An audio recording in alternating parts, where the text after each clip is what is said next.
Good morning, good morning, good morning. We'll give a couple of seconds because we have this literally everywhere. So I'm going to give a couple of seconds for people to start to join. Then I'm going to do my introduction and we will jump right in and get started. I am excited. The day is finally here. This is major. We'll be here. I'll be here for the entire time. However, we'll have people popping in and out. There will be all types of different things happening throughout our time together. This is, whew, people, you don't understand. You don't understand. This is our virtual hiring and resource fair. We have been planning for this thing for months, literally months, and now we are here. Good morning, everybody that's hopping in the chat. I am excited to see you guys. I am Catherine McNeil. I am the founder of CHBM Services, a body of businesses dedicated to, in a nutshell, reducing poverty in single parents' home by way of career development. We host we host events, we coach, and we provide additional resources similar to this.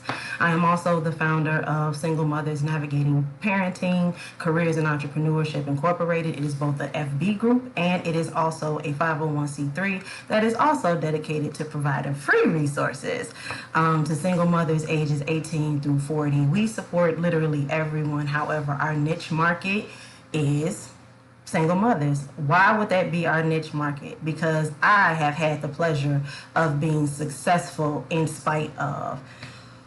We become parents and it is an automatic assumption that life is over, right? That we can't live out our dreams, that we can't do the things that we want to do. And I am living proof along with most of the people that I am connected with, most of the people that you will see on my radio show, which is live every other Saturday, next Saturday being the next time we're on the air on Fluent Radio. Everyone I bring before you has been successful on their parenting journey, married, single, whatever the case may be. So that is why that is my niche. I have an affinity for the single parent. I am also an author, books, apparel, the whole 9 yards, available on Amazon or on my website that you'll see streaming across the bottom of the screen.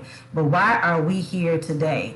The Look, Learn, Leverage Career and Resource Fair is huge. For the next few hours, I will be bringing different businesses by way of 3 different placement agencies. Why placement agencies? Because combined, they have connections with up to 100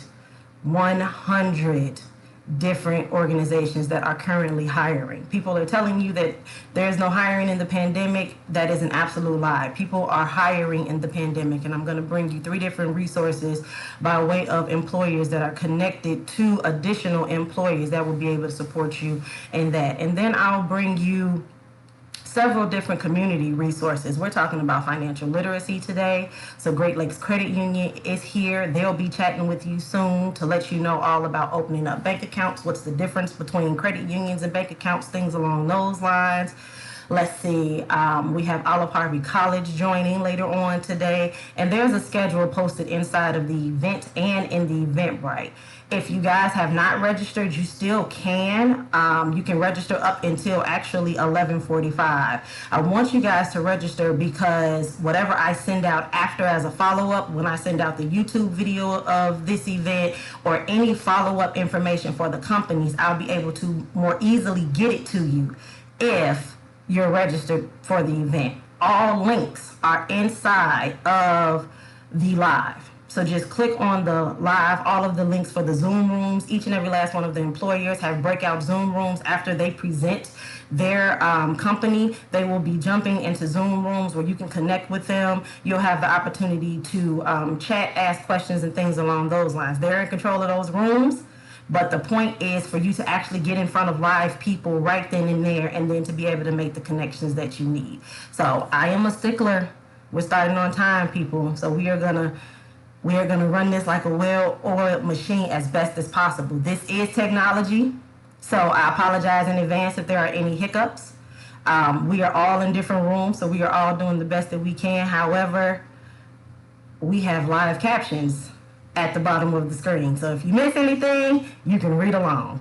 Questions, comments, or concerns, the chats are up. You can comment, and let's jump right in. First, we will be chatting with KO Business Solutions. DeLacy has joined us, so I'm going to go ahead and bring her on. Hi, DeLacy. Good morning. Hi, good morning. How are you? I'm good. Can you hear me okay? You know, we want to do a mic check, testing, testing. All right. Hope we're all good. Cool. Thank you so much for taking time out of your busy schedule to join us and be a part of this event. I will let you start by first introducing yourself. Tell us who you are, what company you're representing, and what your role is at that company. Definitely. Well, again, my name is DeLacy Anderson, and I'm with KO Business Solutions. I'm actually the talent acquisition manager here at KO, and I've actually been with the company for 3 years. Awesome. So tell us a little bit about KO Business Solution. What do you guys do, and what type of industries do you focus on? Yep. So with KO, we are a workforce management company. So we help clients with business needs by providing the best solutions through employees and finding talent for them. So this is displayed through our in-office call center, recruiting, as well as taking on special projects for clients. And so what we do is we place people in jobs that will allow for them to be successful. So for example, if someone applies for a role and let's say they're put forward for a different role, by having those conversations with them to outline what they're looking for, we might be able to identify a better suited role for them. So, as long as it aligns with what they're looking for and the opportunity, we'll always be able to put them in a place that's going to make sure that they're successful in the long run. So you mentioned something really important. You said putting them in a role that's best for them. Can you tell us a little bit about that? Because there's a misnomer when people are searching for jobs, right? They want to work, so they'll basically do anything. But we know, right, that that's not necessarily the right way to go. So can you tell us a little bit about what that looks like with placing them in the role that's best for them? Right, definitely. So we do have a multi-step process where we take them through a intense kind of embedding process where we do a phone screen, face-to-face, now video interview, given the new circumstances around COVID, and taking them through assessments. And so during that time, we're able to tap into not only their direct experience, but also their strengths. I know that when you're dealing with candidates or just in general with recruiters, they do really look at that direct experience, but we pride ourselves on being able to tap into a candidate's assets and their strengths. They may not have that direct experience, but we're able to highlight and bring forward the different strengths that they may bring, and then those could actually still qualify them for a position, and then highlight that to our client.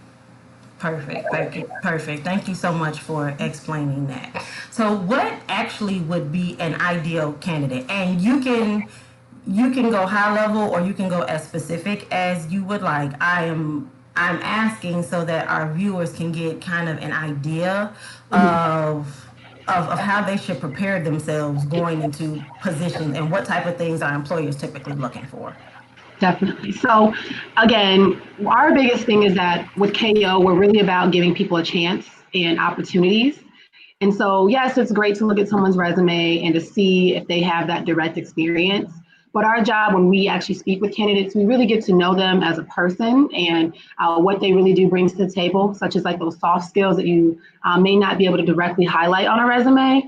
So our biggest thing is, yes, we do look for direct experience, especially considering that most of our jobs, well, we actually have an array of jobs with clients, starting as entry level, customer service and sales, all the way up to executive positions as well. So, but ultimately, we really pride ourselves on looking at that direct experience, but also pulling out those soft skills and other areas of expertise. So with our candidates, we typically look for mainly four things in a candidate, and it's actually separate from direct experience. The first one being enthusiasm. We really look for candidates that are really excited about a new opportunity, the want and drive to want to learn and grow and further their career. The second being communication. We really look for candidates that have effective communication, but within that, their responsiveness. Because they do go through a multi-step process, we look for candidates that are able to respond and follow through on deliverables, especially in a timely manner. but also just being open and honest about what they're looking for within their opportunities and providing their feedback on things as well. And then third, professionalism. So we really want people that are have that professional demeanor, proper etiquette, things of that nature. And then from there, the ability to retain information and feedback. Again, going back to our process, we do have a multi-step process just to make sure that we're able to really dive into who you are, what you're looking for, and how that would align with the different client opportunities that we have. And so within that, we do offer coaching and assistance when it comes to preparing to be put forward in front of a client. So having that ability to not only take the feedback we give you, but also apply that so that way we can work together as a team to put you in the best position possible when it comes to your next opportunity. Okay, thank you very much for that. And I love the fact that you keep emphasizing the we and the team.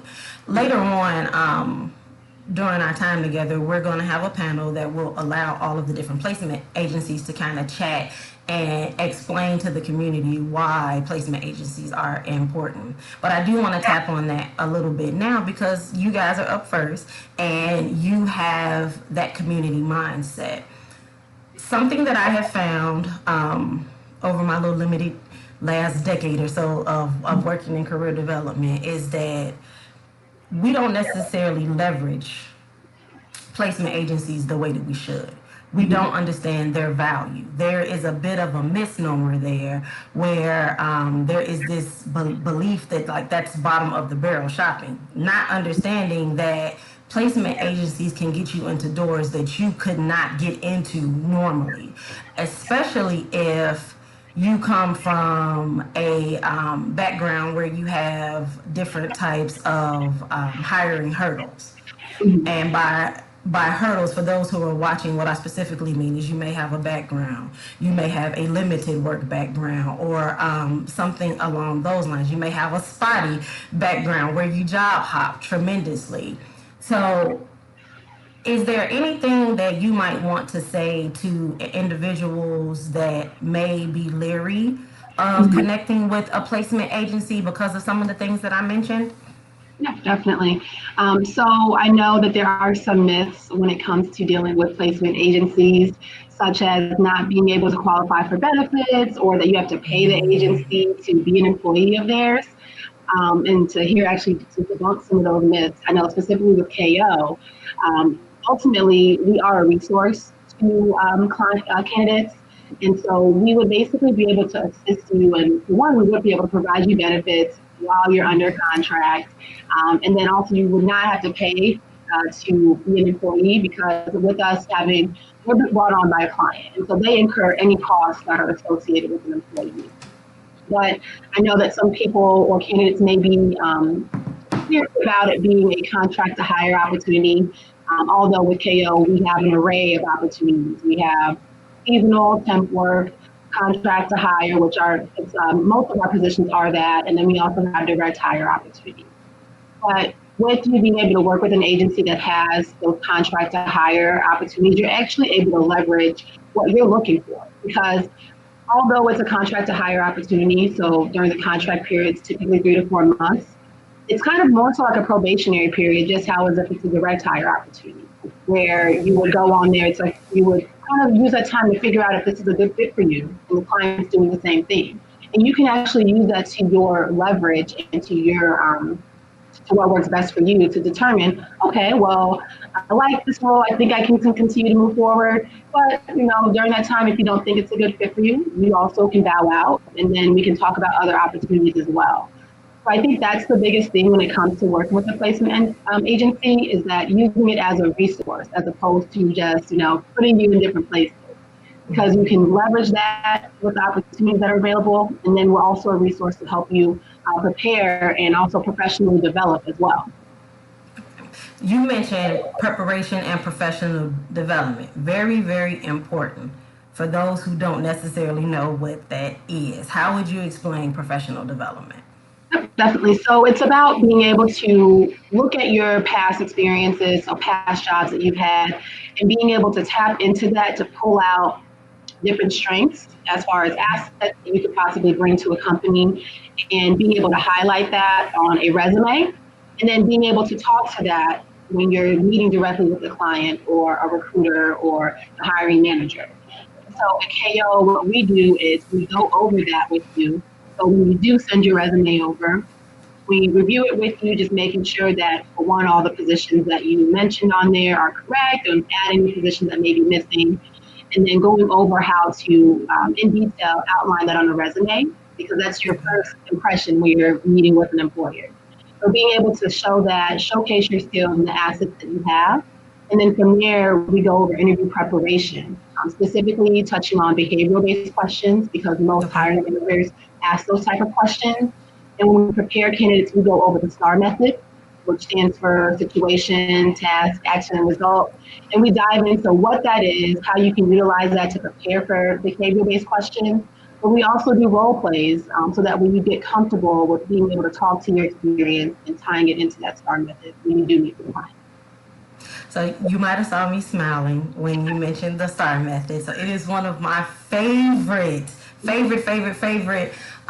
tools to be able to use, both for preparing for an interview, but also for providing feedback in regards to how someone has done from a coaching standpoint. But I'm just going to reiterate this for the people who are watching. The STAR method is a primary tool in being able to interview effectively.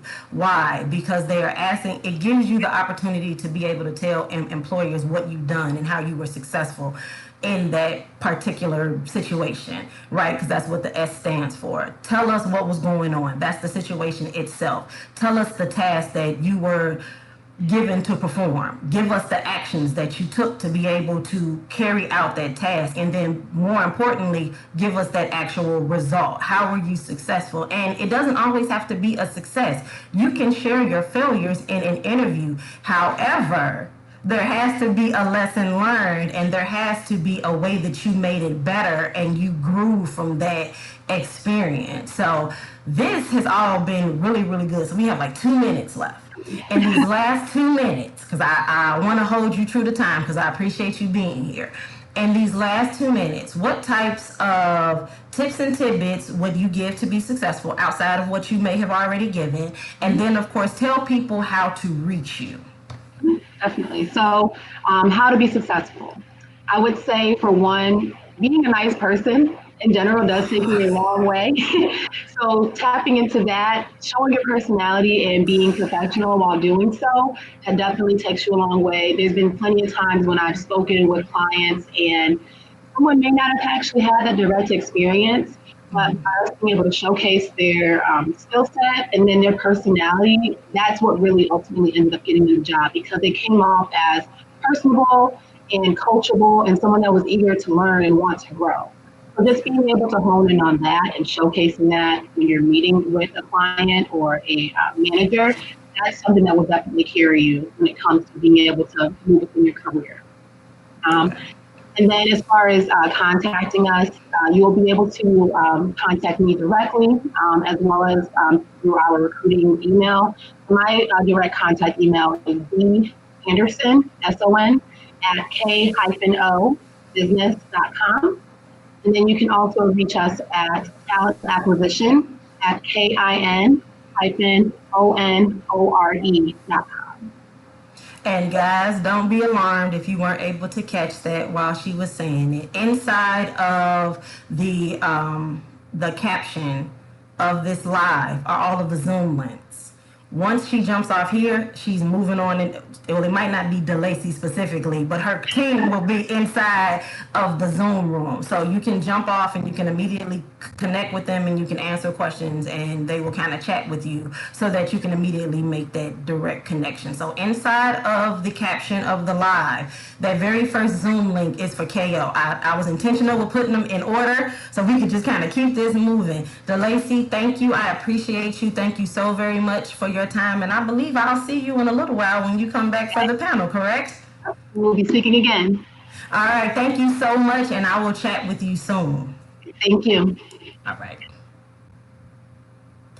So, First segment done. That was KO Business Solution. Guys, connect with them. Make sure you are sharing this live. We will be here for a while. However, there is limited time to connect with the employers inside of the rooms. After the employers speak, they are jumping inside of Zoom rooms to connect with you guys in person. It will be a group setting, so it won't be a one-on-one setting. So however many of you all are in there, you have to make sure that you make yourself stand out. Don't jump on top of each other, but you know what I mean. Make sure that you're ready to go. We are moving on, and next, this is one of my favorite parts of everything that we are offering today. We are getting ready to do our first panel, and our first panel is in regards to financial literacy. We are talking about what this means to you and income management. So I'll start bringing the panelists into the room. I'll start with our moderator, and then once everyone is on, they can do a bit of a round robin to introduce themselves, and I am turning it over to Dr. Shan. But thank you everyone that is commenting, that's joining us. Hi, good morning, and let's go.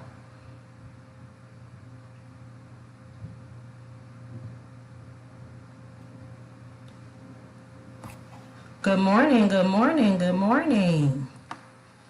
I'm bringing everyone in now. Good morning.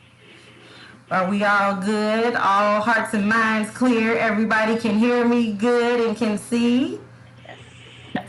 All right, perfect. Good morning, guys. I'm going to let you guys do a bit of a round robin to tell everyone who you are and what you do. And then, Dr. Shan, this is your show. I will be back here hiding in the background. Let me try to unmute you. My bad. Good morning, everyone. Good morning. How are you? My name is Dr. Shaniqua Jones. I have the pleasure of knowing one of the best people I know in the world, which is Miss Catherine McNeil. I truly love and appreciate her tenacity. I love her resilience, and I love how she just pushed forward through everything, especially during the midst of COVID and racial unrest. And so to be here amongst other change agents in the career sector, I'm definitely glad to be here. I'm a restorative justice practitioner.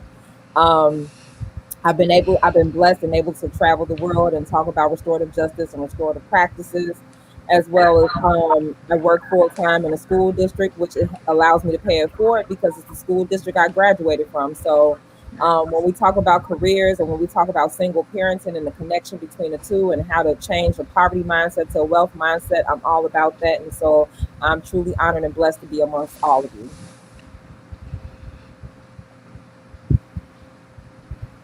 You guys can go ahead and round robin and do your introductions. Okay. Hi, everybody. I'm John. I think I'm next since that's what I'm seeing on the screen. So it's really good to be here. I work at Great Lakes Credit Union, and I work at the HUD Housing and Financial Counseling Center.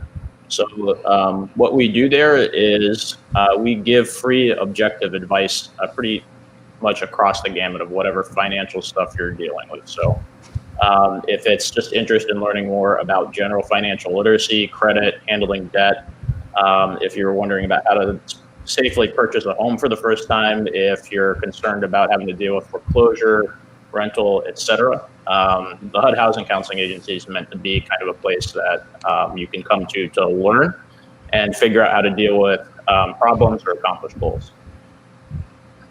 Good deal, John. Awesome. I'll go next. I'm Allison Firey. I'm a financial advisor with Northwestern Mutual Chicago. If you'd like to find out more information, you can visit allisonfirey.nm.com. And I've really focused my business on specifically helping women. I found out when I entered this industry that only 15% of financial advisors are women, and I discovered very rapidly that there's many women out there in particular that are craving a financial sounding board in another woman. So that's been a mission of mine, is to help especially the women of Chicago feel educated and empowered about their financial future. I love it. Awesome. Can you guys hear me okay? Okay, good morning, everyone. I'm Danielle Humes. I'm actually a school nurse, but I'm also a junior broker and director of expansion for People Helping People Agency. We're based out of Oak Brook here in Illinois. We're actually in 49 states and also in Puerto Rico. What our agency does is take information that typically is privy to the wealthy and upper echelon of financial realm and bring that information to kitchen tables and communities, individuals, families, business owners, and just educate people on how to make, save, and protect their money. We educate on retirement planning, we educate on life insurance, college planning for parents that have young children.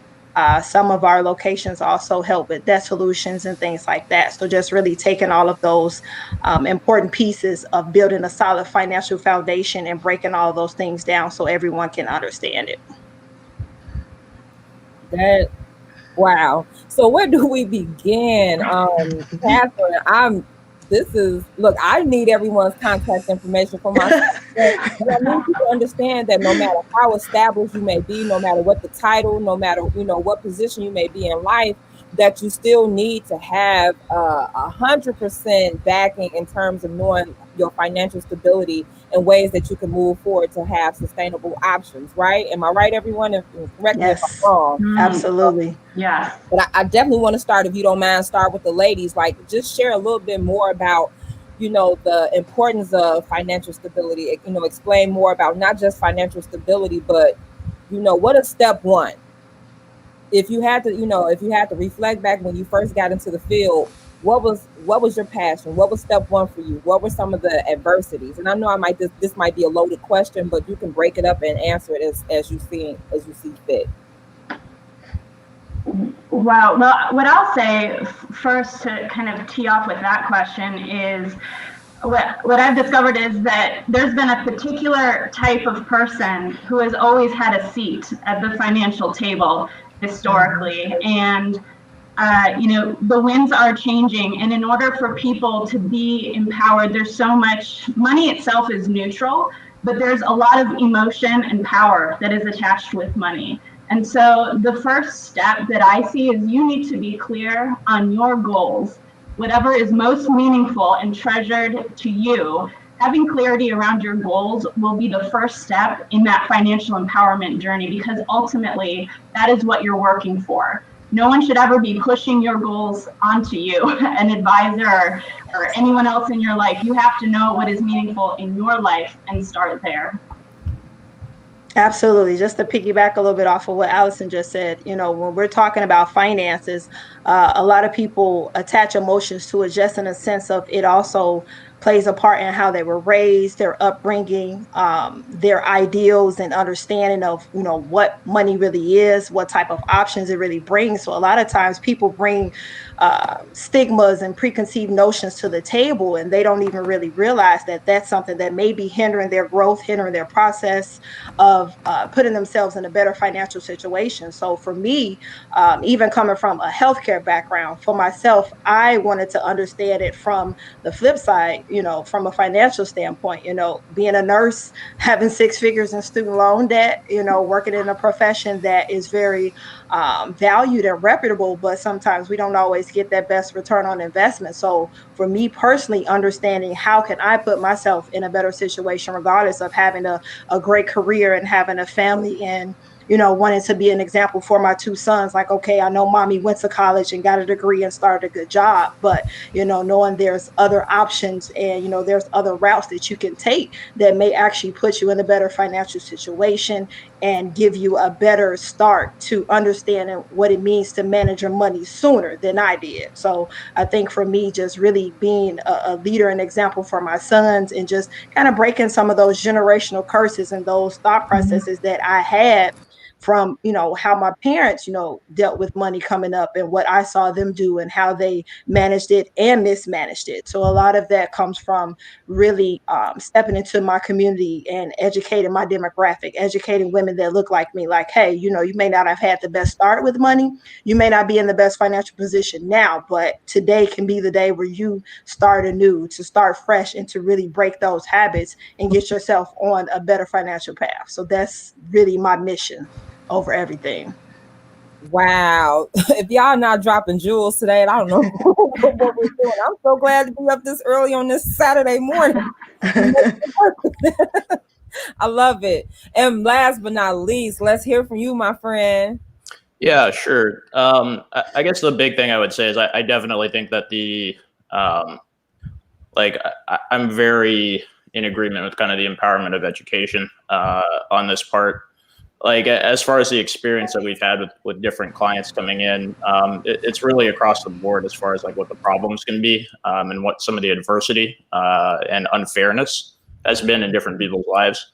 And I find a lot of the time, like there's just a lot of fear that's not fair, as far as you just don't necessarily know about a certain thing in finance or money management or something like that. And it's just like night and day. As soon as we go over that little bit, suddenly people feel like they can just do anything. And a lot of the time, it's just the fact that I think we've neglected a lot of education towards that specifically in communities. And I definitely think that as far as kind of the housing counseling mission and goal has been very much to make sure that we're giving that power and ability through education.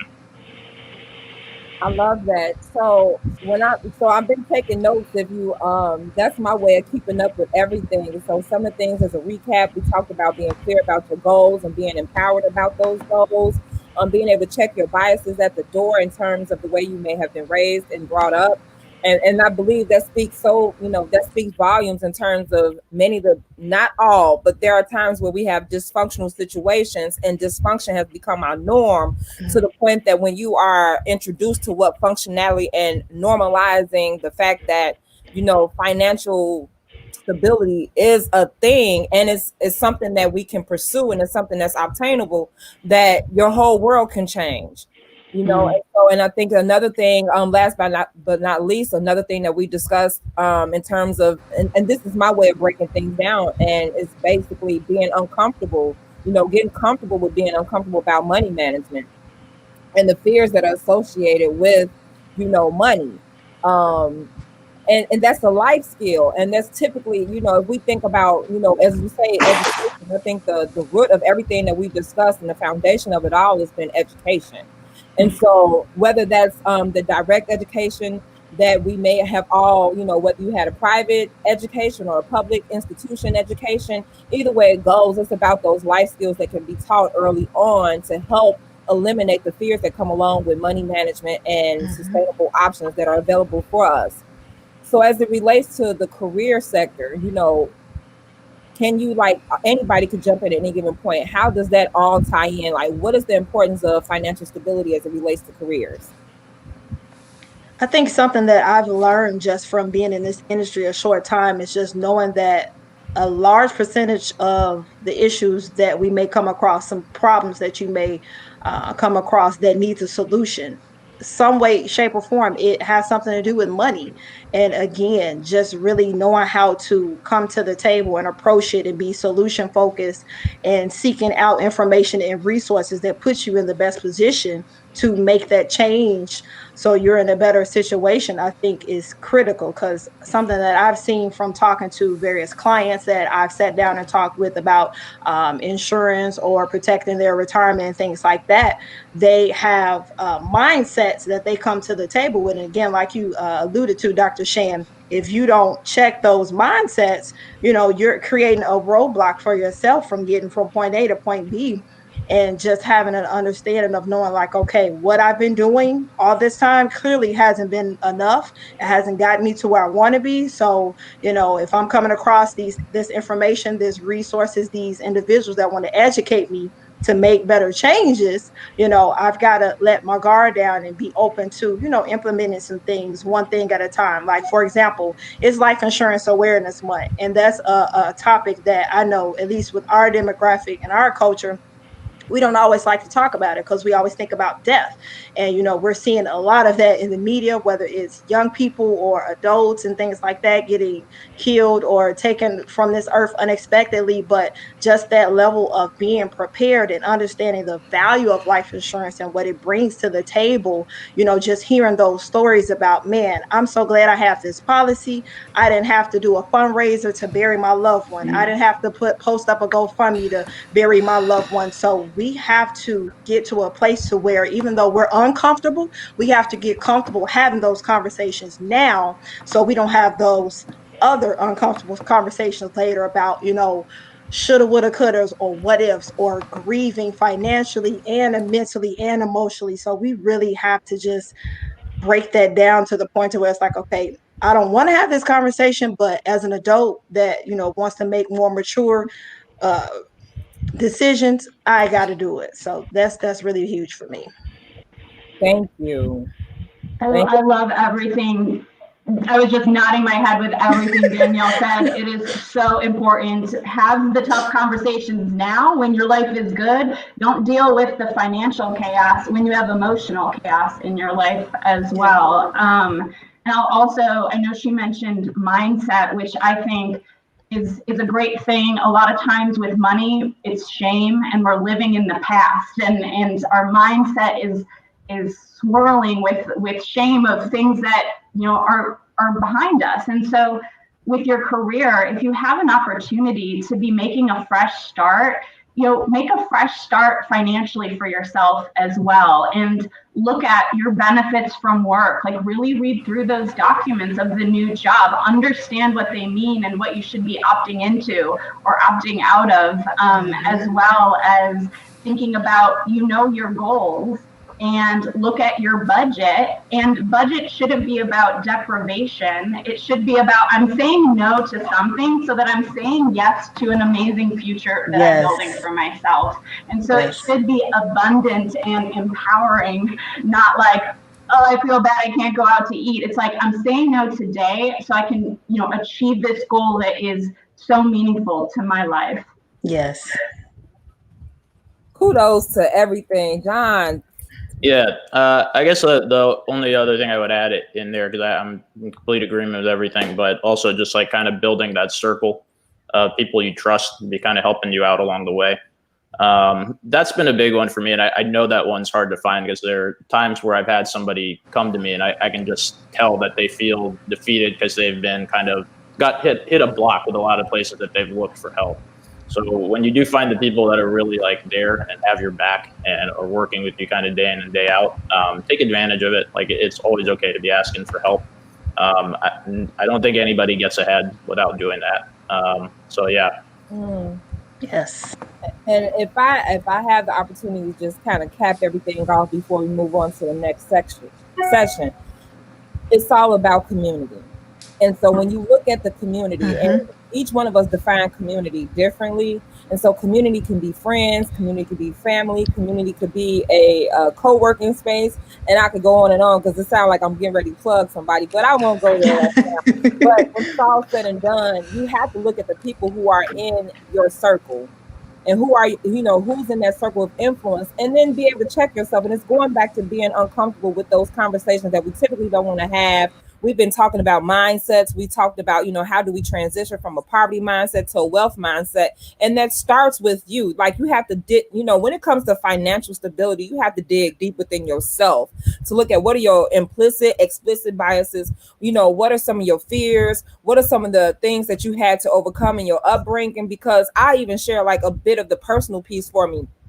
For so long, from the age of 15 to 26, I went through a life of turmoil. And so when I came out on the other side, I found myself trying to buy my way out of certain things, because I was trying to make up for something or compensate for something I couldn't have in those 11 years of, trauma.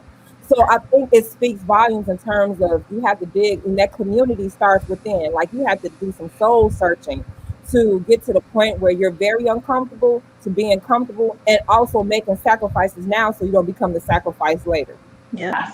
And so I thank everyone for, like, again, I'm going back to Catherine, to be able to have these type of platforms and being able to present it in a way that is open for all to hear and gain knowledge. It's about the education. It's about the community. It's about, you know, those mindsets. And I just truly thank everyone that's been a part of this process thus far. And I look forward to what else we have going on today. Anything, Catherine or anyone else? One quick question. So it looks like our next presenter has not joined.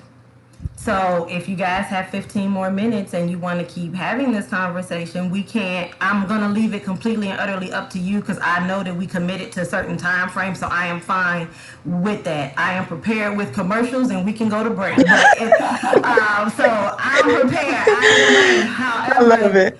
This conversation has been really, really good, and I know that it is extremely important. So if it's up to you, we have a couple of more. I mean, if you're okay with it and you have the time, we have a few more minutes.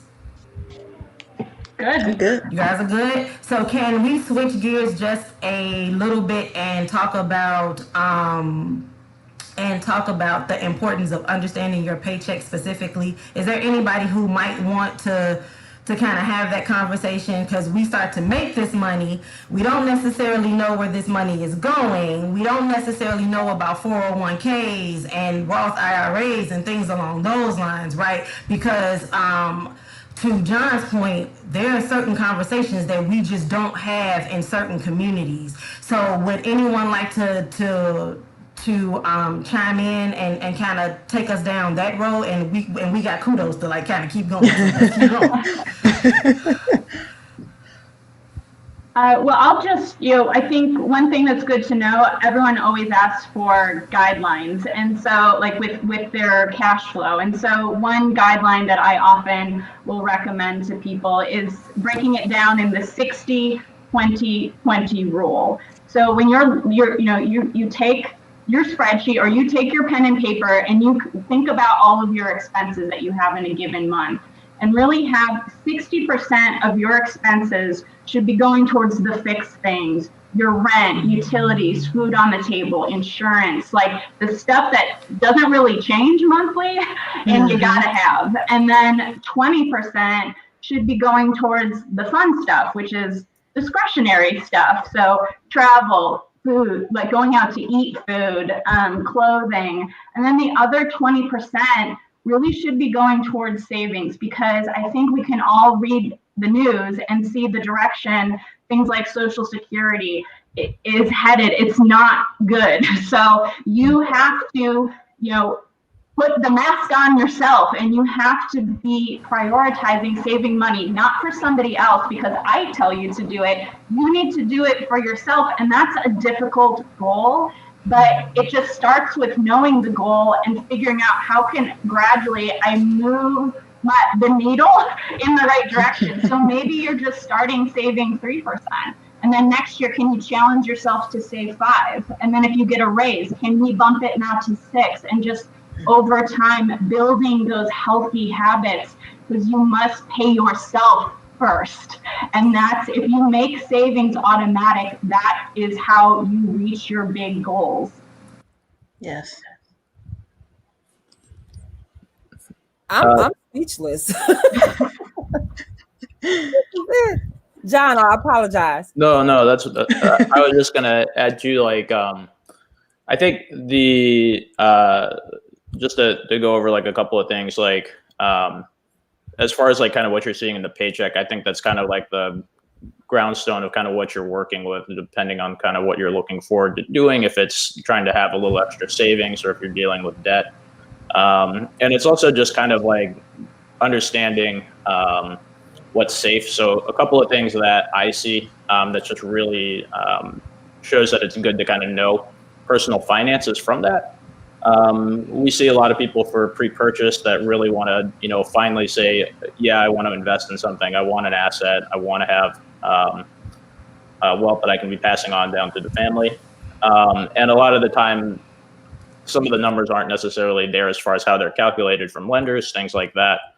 As far as debt to income, we see a lot of lenders sometimes give way too big numbers to what you can actually afford.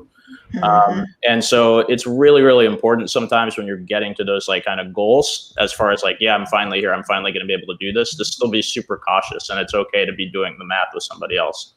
The other thing I was going to say too is that as a financial counselor now, it does not mean I was good at budgeting in my 20s. It's okay.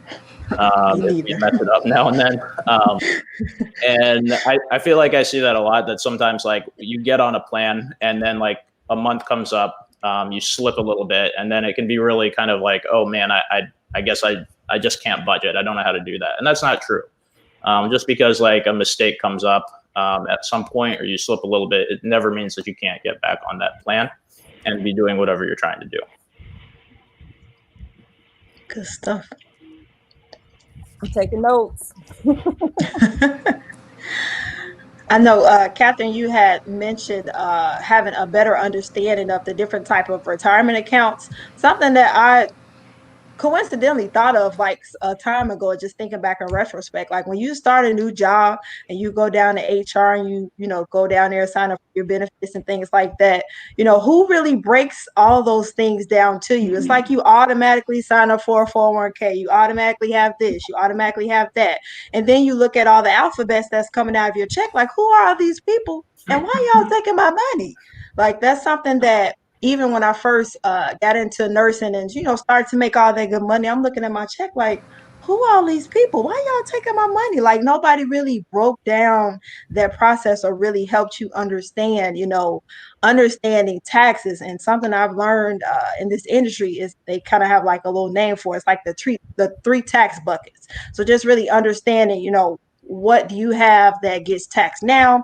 What do you have that gets taxed later? What do you have that puts you at a better tax advantage? So really understanding, you know, where your checking and savings account falls into that. Where does your retirement plan fall into that, as far as like how your 401k really works, where your money's really going.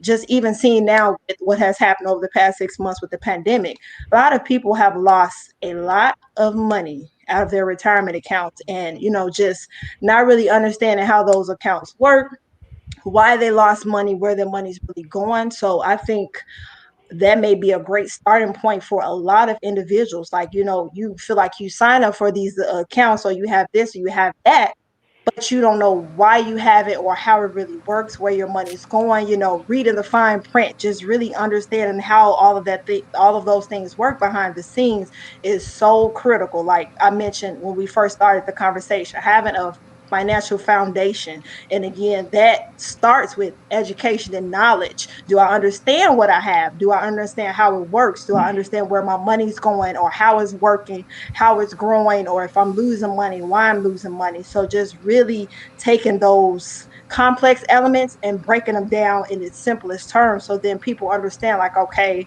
what may be my best options if, you know, I feel like this may not be the best fit for me. So that's one thing that we really do. We sit down with our clients and just break all of those things down that they may, you know, have in place right now, but just don't really have a solid understanding of it. So I think that's super critical, because you can have a 401k, a IRA, a Roth IRA, you can have a savings account, you can invest in stocks and bonds and not know how any of it works. And then be sitting there like, I don't know what to do. Start with the knowledge first. Be educated. So that's my tidbit. Quick question. Could I take the three of you to HR with me so we can have a discussion? I got some questions now. Like, we gonna roll in there suit and booty, like, okay, we gotta have a conversation about all this fine print. Can we all wear the same, like, uniform or something, so they know we mean business? Absolutely. This is phenomenal. Like, I almost want to wake my children up, because, you know, remote learning has been driving us a little while. Like, hey, I need to come listen to this, so I don't have to repeat myself. Don't get me started. No, but that, you know, that's a great point, Dr. Jones, is like, we have to, money is a taboo thing, and that's to our own detriment. Like, talk to your parents about money. What do they wish they had done at your age? I bet they don't wish they saved less money, you know, and talk to your children, get them involved and teach them things, and make, like, break the taboo and make it something. Share it with your friends, share it with your community. Don't keep it all to yourself. Give, because the more of us that have the knowledge, there is strength in numbers, and to affect the change that we want, like having those crucial conversations around money with our communities and our families is really critically important. And that has not always happened historically, because it's a taboo. Yep, Yeah, I agree. that's true. I'm thinking I'm gonna print my paycheck stub out, and then I'm gonna be open and transparent. I'm just email it to you guys, and then somebody break this down for me. I got questions. Yep. We need people like you in our lives. Absolutely. Thank you. Yeah. Thanks. All right. So as we get ready to wrap this up, because one, I completely appreciate your flexibility and your continuing to chat and spending more time with us than expected. What would be some last tidbits? If you had to give our onlookers, our watchers, our participants something to walk away with, what would be like those last key pieces of advice around financial literacy? I would say in my view, there's 5 key components that make up financial literacy. Save, don't live paycheck to paycheck. Have an emergency fund. Rainy days happen. It's raining right now outside my window. You never know when they're going to come. So save money for the unexpected. Spend. Think about your spending habits. Are you adhering to that 60-20-20 rule? Give. When we give to others, that helps foster an abundant mindset. If we don't give, we're like, I need to keep it all for myself. But if we start giving money to charities and organizations and people we care about, that will help you think abundantly. Grow. Your money needs to be growing. Your money should be working hard for you. So understand how investments work. And finally, protect. As Danielle said, we have to make sure if some curveball gets thrown at us, that our family doesn't suffer, that we don't suffer. And so you can't just grow money, you must protect it as well from the unexpected. Yes. And to add to that, get some life insurance. It's too many people passing away young. It's babies passing away, and parents are having to have GoFundMes and fundraisers to bury their children. You can cover your child for the cost of a value meal. It's very inexpensive. And, I hear so many clients say, oh, I can't afford it. It costs too much. 60% of individuals that I sit down with overestimate how much life insurance really costs, or they're underinsured, or they're relying on the coverage that they receive from their job, because if they're no longer employed with their insurer, their coverage does not go with them. So now they're uninsured. So, making sure you're properly protected. I'm a nurse and a life insurance agent, so I'm all about protecting your health and your wealth, because, you can be here today and gone today. We are not promised another minute, another second. So it's Life Insurance Awareness Month. Get some life insurance. If you need it, reach out. And I would say, too, real quick, just And I think, okay. No, that's okay. We gotta wrap up. We can wrap up. Bad. It's okay. No, everyone just disappeared off my screen. So I'm like, I don't know what just happened. I apologize, guys. Carry on with your final thoughts. I appreciate you guys. I was just gonna say, thinking in terms of whatever kind of goal obstacle you got in front of you, just dealing with it in terms of short and long term. I feel like a lot of the time we're either good at one or the other, but you always kind of want to be thinking, okay, even if things seem like too big or it's going to take too long, just what is the first initial step? And then 2, also just thinking in terms of okay, if I'm getting into a loan, education, whatever, how am I managing this long term? It's just thinking in those 2 little bits as far as just kind of breaking down to make sure you're doing the right thing day to day, and also that you're not forgetting about kind of what you may be having to deal with in 10 years. That's good stuff. I love It's really good stuff. I promise you, when you see me glance off, I'm sitting here taking notes. So I want to. I'm sorry, Catherine. My bad. You are completely fine. Look, that's why we're here. The information is for everyone, participants, panelists, onlookers, passersby, the whole gambit. They're for everyone. So I want to thank you guys so very much for your time, for your flexibility, and for the wealth of knowledge that you have just left with us. We are going to take a short break as we get ready to move into our next session. For those who are registered, I will send out all of the contact information of all of the panel participants. If you guys could just kind of shoot me a message real quick on how you would want to be contacted so that I can share that. And then when I get ready to share the YouTube replay, I'll also share the contact information that way too, so that people can connect with whom they need to connect with and at that time. Again, you have no idea how grateful I am for you guys. Thank you so very much for your time. Dr. Shan, I will see you at the next panel. John, Allison, Danielle, thank you, and I will talk to you all so very soon. Thank you so much. Thank you for having us. Bye. Bye-bye.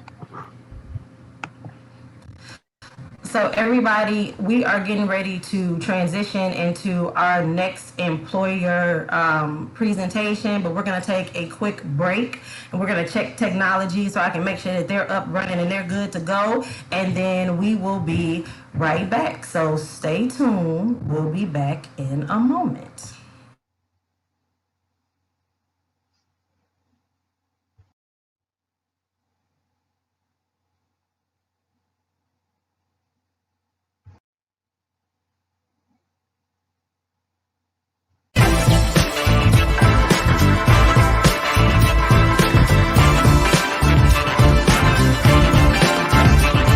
Let's talk about us, a destiny.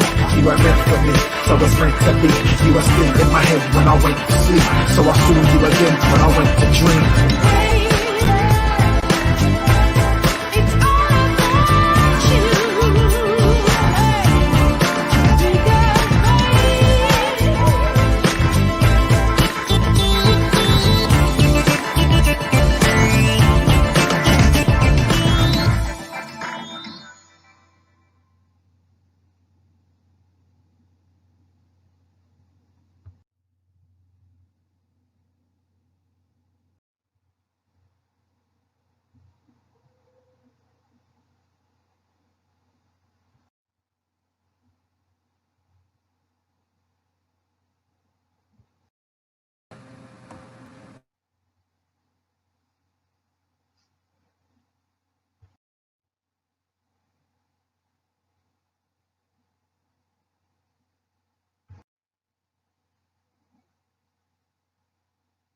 Welcome to Career Tips and Talk Show powered by Services LLC, a body of businesses dedicated to reducing poverty and single parent.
Hey, Lauren. Hello, how are you? How are you? How are you? I'm Thank good. you I'm so much for actually, joining. I am so happy for you to be I here. know. Thank you for having me. Can you hear me okay? Yes, we have like a smidgen of a delay, like just maybe like a few seconds. You let me know. But You let me know. we will make this work. Okay. All right, cool beans. So first of all, tell everyone who you are, what company you represent, and what Ajilon does. Awesome, absolutely. Well, I'm actually currently in my partner's childhood bedroom, so don't worry about the awards and photos on the wall right now. But my name is Lauren Bauer. I am a staffing manager at Ajilon in Chicago. So my team primarily focuses on a lot of temporary, temp to hire, and some permanent placements as well within the office administration, people operations, customer service and success, supply chain and logistics. And then we also have sectors in non-clinical healthcare, mortgage, and legal. So I could definitely go through all of our branches as well, but that's what I primarily focus on myself. Okay. Now tell us specifically, let's start with the good stuff. What type of people do you look for when you're placing? I look for people that are interested and engaged and want to get working. That is the people who are like motivated to want to connect, who want to get out there and get working and see how they can leverage them, what they've done. But to me, honestly, what you've done doesn't necessarily dictate what you need to go do. I think we can break off in those different types of paths. And that's where I think staffing firms, but also just good networking and understanding who you're talking to is actually the most helpful. So honestly, anyone that's motivated to make a move. Okay. So that leaves the candidate pool wide open, right? Basically, what I hear you saying is come to the table amped, ready to work, and you're going to be good to go. And we'll make it work. What type of hurdles have you come across in regards to trying to place individuals? Sure. I mean, I definitely think it completely depends on the clients we are working with and what the candidate is actually looking for, because to me, honestly, my job is the matchmaker piece of it.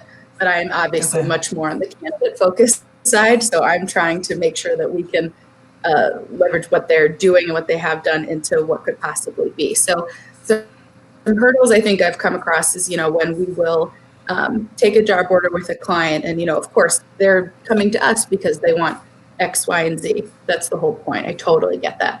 But what I like to make sure that we can do is get creative and say, hey, I understand you want X, Y, and Z. What about A and B instead of X and Y?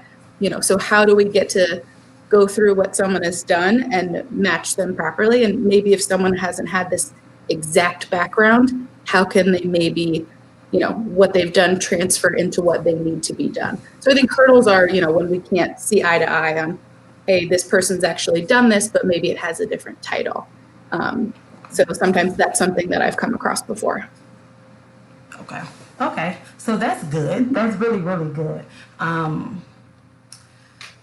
Currently, what type of openings might you have? Because I'm trying to keep from asking each of you the exact same questions, but I want to keep it consistent, right? Sure. With the conversation. And I know out of all of the entities that are joining us today, Ajilon is the largest of the group, and you all spread across. And keep me honest, because I call myself doing my research, but you guys are spread across the United States, so you have the ability to place in multiple locations.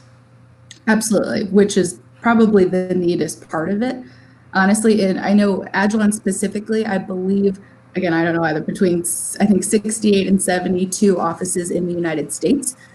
We're also a global company, but I know Ajilon specifically, what is exciting about that piece of it is when I'm meeting people in networking event, like something like this, or if it's something online, if they're in a different town, I'm able to easily go into my database and say, great, who lives in this town that I can introduce them to, and I'll introduce them.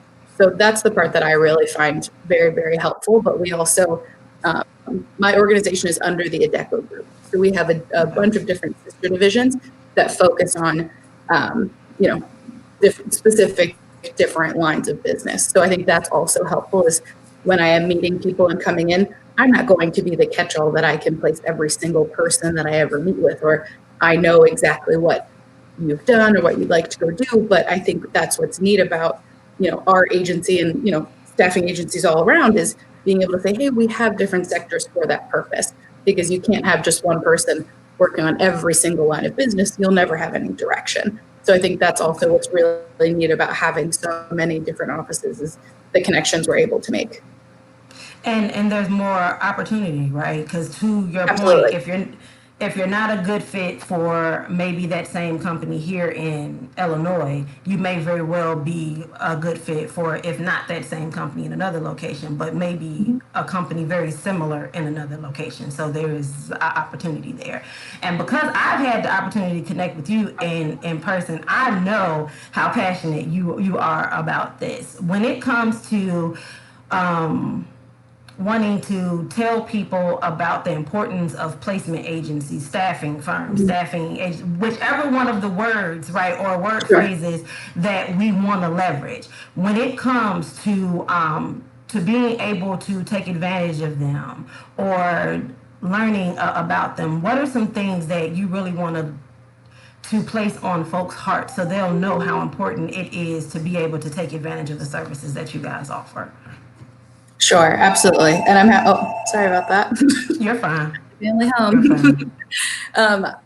I think what's really neat about that piece of it is it's something that I think I was listening to the financial literacy one just prior to this.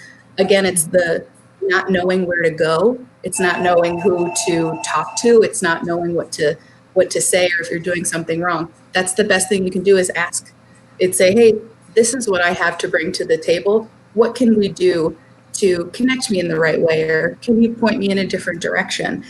So I think a lot of it is understanding that we are here, but it also does depend on who you're talking to, because you're not, staffing firms do sometimes have not the best reputation. Some have really great ones. It totally depends on who you're working with, which is why it's okay to work with a couple. It's okay to say, hey, who do you know in this space? This is maybe something that suits me a little bit more, which I think is actually really neat, because I'll meet people and I'll say, hey, this is what I can do. This is what I have the capacity for.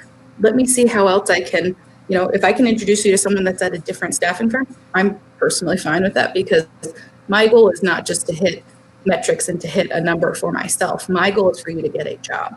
And however that happens, that's when I'm talking to people on the phone, I'll say, hey, if you get a job somewhere else, I'll send you a damn cupcake. That's the coolest thing I've ever heard. I want that to happen. I think that's really neat. So understanding that we are here is something that I think is something that's not talked about a lot, that it is free.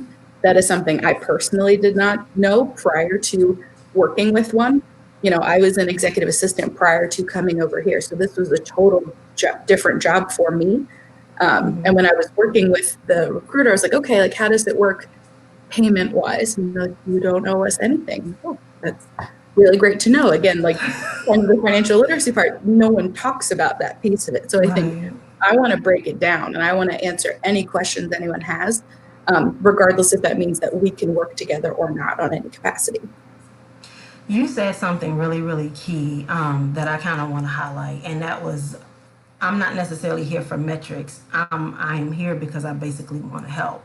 And I think one of the misnomers that are attached to placement agencies is that you guys are just getting a check. It's not in your best interest to be able to support, to be able to help someone actually to find a job. So thank you for bringing that to the forefront, that especially at Ajilon, there is a sincerity there. We want to help you succeed. We want to get you into a placement. Now, sure, on the back end, we may get a bonus or something along those lines for placing you, but in the long term, right, with luck, but for the long term, we have successfully got someone in a position. We've helped someone get a job, and that is incredibly huge. So thank you for sharing that. Now, we've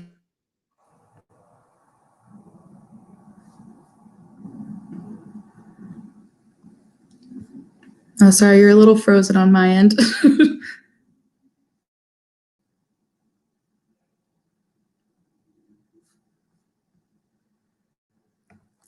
Catherine, am I frozen on your end? Hi, everyone. our captive audience, we've been having some slight technical issues. However, We're good. we're good? All right, perfect. We're back. So, what are some positions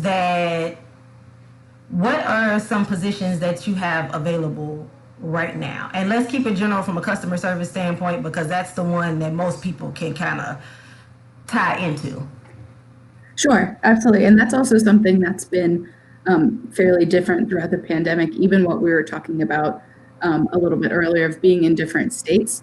There's a ton right now. We're starting to work on a lot of remote roles as well, which has been very interesting for us because a lot of what I'm doing is more of the administrative in-person team support. So that's something that's even different for me over the past couple of months of learning what those different types of roles are. And it also depends on the company. You know, over the past couple of months, one of the biggest things that we've placed is actually health screeners. So it's people actually going to essential businesses who have to take people's temperatures prior to them going into their offices. So the only way for that company to be able to stay open is to get their temperature taken to make sure all the processes are being followed. So that's something more on our non-clinical sector that we've been placing, but that's been a huge placement. That's been a couple thousand people, which is incredible. And that's been really neat. And also doing some contact tracing. So that is also working with those types of companies and being able to call those people. So that is something that's a different sector. Something I'm working on right now. I obviously can't talk about the company, but a lot of the customer service side of things. We have a few openings right now. It's actually with a nonprofit organization in Chicago, and it's a lot more on the data entry side of things. So that company has a few different divisions. So also have the ability to go to different divisions. You know, once you prove yourself, you're there for a good amount of time, but it's a lot of working on applications and the data entry. So making sure whoever is applying for X, Y, and Z, they're getting into the system properly. So then, you know, someone's grants can be processed or they can get into the right sector and area. So I'm working on a lot of those personally right now. And also I know we're working on an executive assistant with a real estate company here in Chicago as well. Okay, all right. So they definitely want to make sure that they connect with you in your Zoom room. And I'm going to go ahead and put this out there. Because of technology issues, there's been a little bit of a swap from a time standpoint. So AppleOne had technology issues, so they're going to take your spot later on. Whatever you need from me is totally fine. Okay, absolutely perfect. But we can keep those Zoom rooms the same so it doesn't get tricky. But what we are getting ready to do is jump into the panel. I'm waiting for our other participants to jump on, but just to keep with time, let's just go ahead and get started. And if our other ladies can join when they get it together, because I know there's a lot. That's kind of why I'm texting and I'm talking to. There's been a lot of technology issues courtesy of weather. So let me alert Dr. Shan before I pull her on, because I don't want to pull her on and she's chewing. Because everybody is like making it work here. It has been an exciting ride with this rain and the technology and having to pivot. It has been a really, really good time. So I appreciate all of you for your flexibility. I didn't even get to introduce this conversation the way that I wanted to, but we are now pivoting. We are talking about placement agencies. This is our placement agency panel where all of the young ladies that will be participating will be representing different agencies, and we'll have the opportunity to engage around that. And of course, the infamous Dr. Shan is back to moderate that. You guys can do a round robin from an introduction standpoint. Dr. Shan, we will kick it off with you because we don't know if it's the same people watching or not. And then we will just keep going, and I will fade to the background. So just so y'all know, I was chewing, so I apologize. Early on a Saturday, but no, I am truly honored to be here once again with one of my favorite people in the world, Catherine McNeil of CHBM Services LLC. I'm Dr. Jones. My favorite color is purple. What else I want to know about me? No, I think I'm getting like, I don't know. I'm excited. And so, professionally, I'm a restorative justice practitioner. I work full time with one of the best school districts in the world, which is District 205. Shout out to them. That's one way I've been able to pay it forward and come back full circle because I graduated from that same school district, and I'm their district coordinator for restorative justice and restorative practices. So everything I do personally, professionally, has all been around restorative justice, restorative practices, building social capital, holding people accountable, holding myself accountable, and then also how does that all tie into what we are having conversations about today in terms of sustainability. How do we build community? How do we build capacity? And then how can we just hold ourselves accountable to the process when it comes to careers and money management? And so I think it's very important, and this is a vital conversation, and I'm just glad to be here amongst some beautiful people. Lauren or Ms. Anderson, please feel free to chime in. And Ms. Heather. Lacey, go ahead. I've been talking for forever. Great. Well, I'm definitely happy to be here on this panel and to speak with you guys, here to represent KO. I think we'll have some great dialogue and to dive into everything.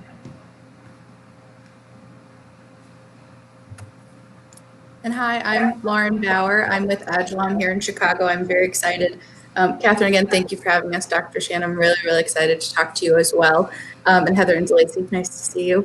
I work on a lot of temporary and temporary to hire placements, a lot in the administrative operations, customer service, and data entry type role. So I'm excited to talk to everyone today.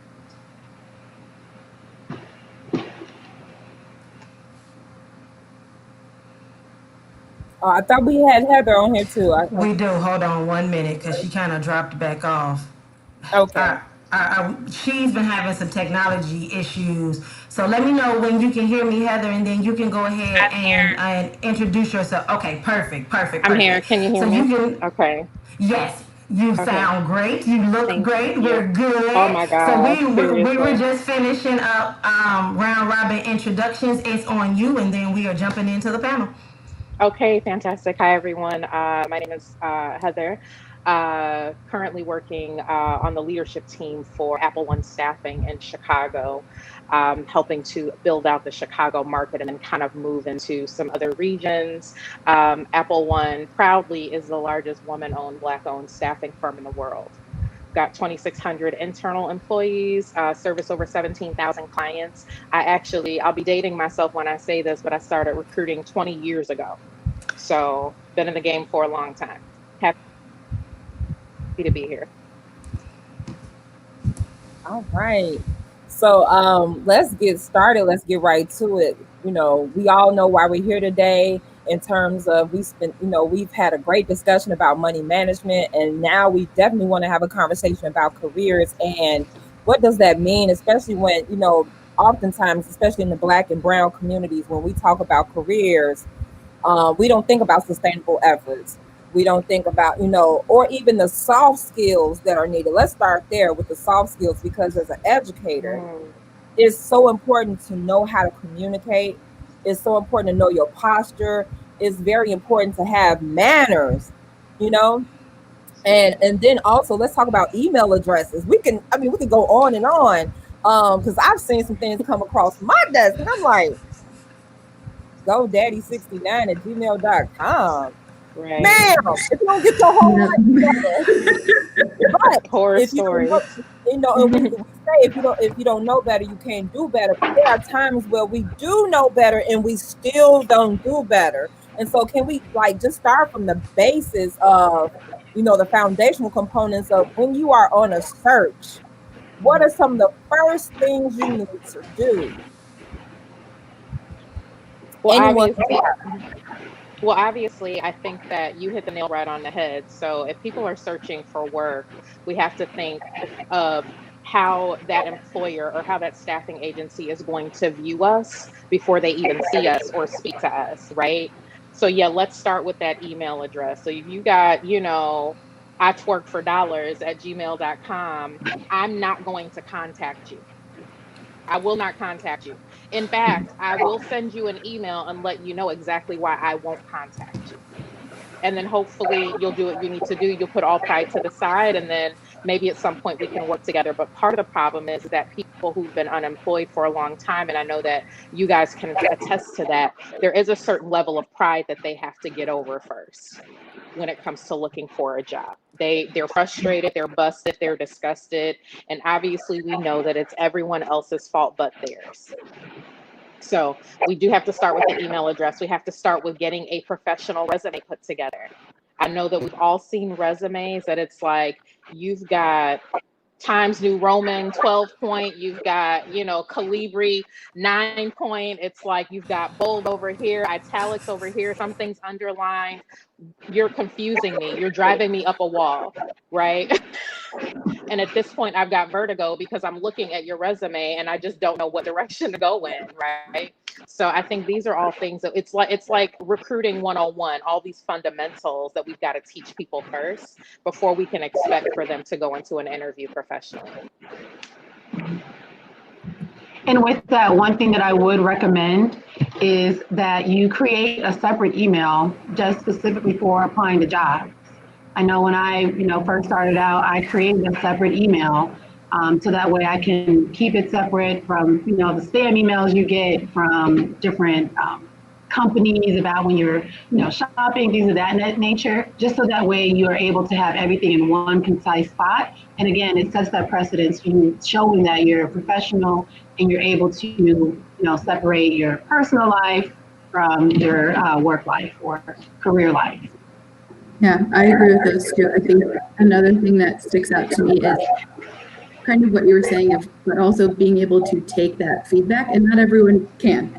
Totally fine. You can't expect everyone to feel the exact same way, but also it's coming from different people often. So it's not always coming off in a kind, nice way, no matter what, but that's where it also comes back to working with the right people.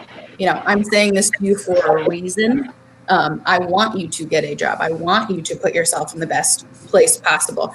It also shows on me as well. So we all kind of work together on that end of it. So I'm saying it to you for a reason. So I think being able to take feedback, but okay with having that open dialogue of, hey, what does that mean? It doesn't just have to mean I say to you, this is what you should do, and that's it. It's, hey, awesome, thanks for that feedback. Why do you think that? What have you seen like successful by someone doing this, someone not successful doing this? I think it's okay to learn to ask what those questions are. Let me unmute myself. I'm excited about what everyone is saying, and I wish, and it sounds like I may be repetitive, but even at 39 years old and somewhat, I can't, I don't ever want to say I'm established because I'm always, searching for and going and reaching for the next level. But at the same time, it's so pertinent, the earlier the better, because one of the things I'm running into is that even as an educator, when I come in contact with parents who feel depleted because they lack the resources or they don't have access to these resources, or they don't have a mindset or a skill set that should garner more out of life that we hope for, and to each his own. So there's no judgment, and this is a safe space. At the same time, it's so important to have the soft skills. We're talking about email addresses, but if we can just like backtrack about what are some of the soft skills that are needed so that you can prepare yourself while you're on this career journey. I would say professional demeanor. That's definitely something that we have to work at. I always tell people, if I can't understand you, then my client won't understand you, right? Learning the difference between two, and two. Your, there, and there. That's a problem. If you don't know the difference between those, I can't help you figure that out. You have to know that on your own. And sometimes, like, I'm very, very direct in my interviewing, and I always tell people, please don't get offended, but I may hurt your feelings in this process. But it's best that I hurt your feelings now, and that way we can become the best of friends in this hiring process, and I can get you the job that you're looking for. I don't want my client to hurt your feelings. I would rather do it. So let me be your bestie right now. And I'm going to shoot straight from the hip, and I'm going to tell you exactly what you need and what you're missing. And then hopefully we can get you to the next step. But I think that if we don't have those things out of the way, then there's really no point in moving forward. In my opinion, maybe you guys have had different experiences. I love the transparency. Yes. Mm-hmm. Thank you. You're welcome. No, I feel the same too. Like even what you're saying, like I'm okay being the bad guy. Like it's okay with me if I'm the one that maybe hurts your feelings a little bit first, because it's harder out there than it is talking to me right now openly about this process. So I'm okay with that. The most successful ones that I've like worked with are people who maybe we butted heads at first, and I'm like, well, this is how it's gonna go. You're not gonna like me right now. Did you get this job? Yeah. Because we talked about this, because we worked with this. And it does not always work. But again, I agree. I think it's something, being open to that type of feedback and working really well with a recruiter that you trust. So we are having a little bit of an echo. So can I ask you guys that whenever you're not speaking to make sure that you please mute so we can kind of try to minimize that. Lauren, I don't know that everyone else heard what you said. Do you mind repeating that for us so we can make sure that we caught that? And of course, she's ready with headphones. Yes, I absolutely love it. Can you hear me right now? I can hear you, yeah. Okay. Here, let me make sure. All right, we're here. Good. Sorry, yes, I was basically agreeing in the sense of I'm okay being the bad guy in this situation, because to me, honestly, I think it's the most helpful.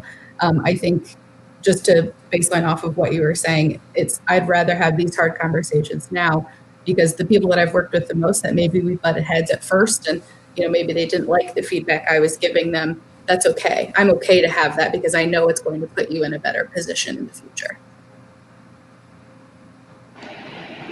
Great. And then just to piggyback off of all of that, I mean, in order for you to grow, you are going to have to go through some uncomfortable patches. So within that, we're here to coach you through that and push you through it, because we do want to see you at the end of that finish line being successful. So if we do have to go through that rough patch and, not be the best of friends at first, that's fine. But as long as at the end of the day, you reach your goal and become successful, my job is done, and you're happy, and so we're both going to be happy. So just to piggyback, if you weren't here for the very first session we had today, the common thread so far is being able to get uncomfortable, and to the point where you can be transparent, where you can be open, and even if it's going to make you uncomfortable, know that it's for the greater good. And if you want what you say you want out of life, if you desire more out of life, if you need more out of life, you have to be very upfront with the things that are created as barriers, whether you created those barriers or whether the environment you were brought up in, was a dysfunctional situation. We have to get to the point where if you are wanting, if you are desiring, and mind you, a career. Let's break that definition down alone, because I know when we had career day at school growing up, they brought in the local firefighter, they brought in, all these different prominent people that there's no shade whatsoever, because they are definitely needed. But people, we just brought people in, and a lot of times what we don't do is assume the worst. And when I say that is that oftentimes, depending on your environment, depending on your audience, you make the assumption that they know what a career is about. We make the assumption that they know how to define careers. We make the assumption that they know that a career is something that we should hope for, because everybody may not understand that a career is great. And a career doesn't mean that, you're tied down, bogged down in this position, you're sitting behind a desk 24/7, 365, and all those other things, right? That when, we think about career in its totality, but it could be a beautiful experience if you are open and honest about the process in terms of putting your pride to the side. So if we could just and I see Latoya saying, be open to having crucial conversations. It's vital. I don't care what age you are, and we have to get away from the idea that when we talk about careers, it's just for a certain demographic. We have to get away from the idea that once you get to a certain age, you are just supposed to know. So if we could just like talk about, we talked about some of the soft skills that are needed. We talked about the posture. We talked about those bogus email addresses, ladies. But let's talk about, how do we define careers, and how does that tie into longevity and sustainability? I mean, I think these are conversations that we need to start having with our children, right? These are definite conversations. I've been having conversations with my children about what they want to do since they were 2 and 3 years old, right? My 16-year-old at this point, she's been saying that since she was 4, that she's only wanted to be a doctor. And that's all she talks about. She's never talked about anything else. Now, at this point, because she's on her way to graduation, we're thinking about, okay, what types of what type of medicine do you want to go into, right? So now we're starting to get more specific. But because we're missing out on these conversations when kids are younger, that makes it really hard, so that by the time they graduate high school, they have no idea what they want to do. So when we do come up to career day, everyone's confused, and it's like, okay, well, they're just doing it because, their teacher told them to go, as opposed to them having like a true interest in, okay, do I want to be a doctor? Do I want to be an attorney? Do I want to go into cosmetology, which is a career in and of itself, right? Do I want to go into, I mean, if you want to be the best basket weaver that you want to be, that's fine, but how do we get you there? And I think that we're not discussing these roadmaps. That's part of the problem. There's also a difference between a job and a career, and a lot of times people don't know that, right? See, we're in careers, all of us right here in this group, but there are some people that are in jobs, and I know specifically Lauren, working for Ajilon, you know this almost better than anyone else. When you're talking to a lot of these temps, you have to put them in the mindset of, okay, this is what we can do for you right now. This may be able to get you to the next step. You know what I mean? But again, it's these roadmap conversations that we're not having. And I don't know that most parents even know how to have these conversations.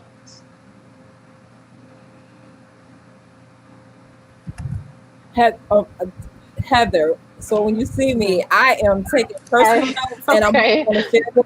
Okay. And I see John Martin says, I come from a generation who told us we could be whatever we wanted to be, but had no clue how to get us there. Right. Thank you. That is the gist of everything Yeah. I'm trying to get to. We have all these affirmations. We have words of encouragement. We have knowledge, but a lot of times we shortchange that knowledge. Like what we're doing right now is not just sharing knowledge, but being more, delving deep into what this means in terms of what LaToya is saying, how we break the cycle, and stop making assumptions that people know things. Exactly. And so I thank you for what you said, but I know Lauren and DeLacy got something they want to tell us too, because I just feel it. Yeah. Let's get it going. And I agree. I think it comes down to exposure. But again, like that roadmap, it's how do you get exposed to it? But ultimately, you do also have to be open to that exposure. And then from there, having a mindset of where you do want to grow and being open to those next steps on how to grow. And I think that in order to do that, you have to be open to putting yourself, again, going back to being uncomfortable, putting yourself in places and spaces that you're not used to being in, because that's the only way that you're going to grow and gain that knowledge, and being persistent and wanting to push through that. And then from there, again, also having that knowledge share, because it's great that you're putting yourself in that position, but also, again, passing it along to your kids, passing it along to your colleagues, and then your peers that are on the same level as you.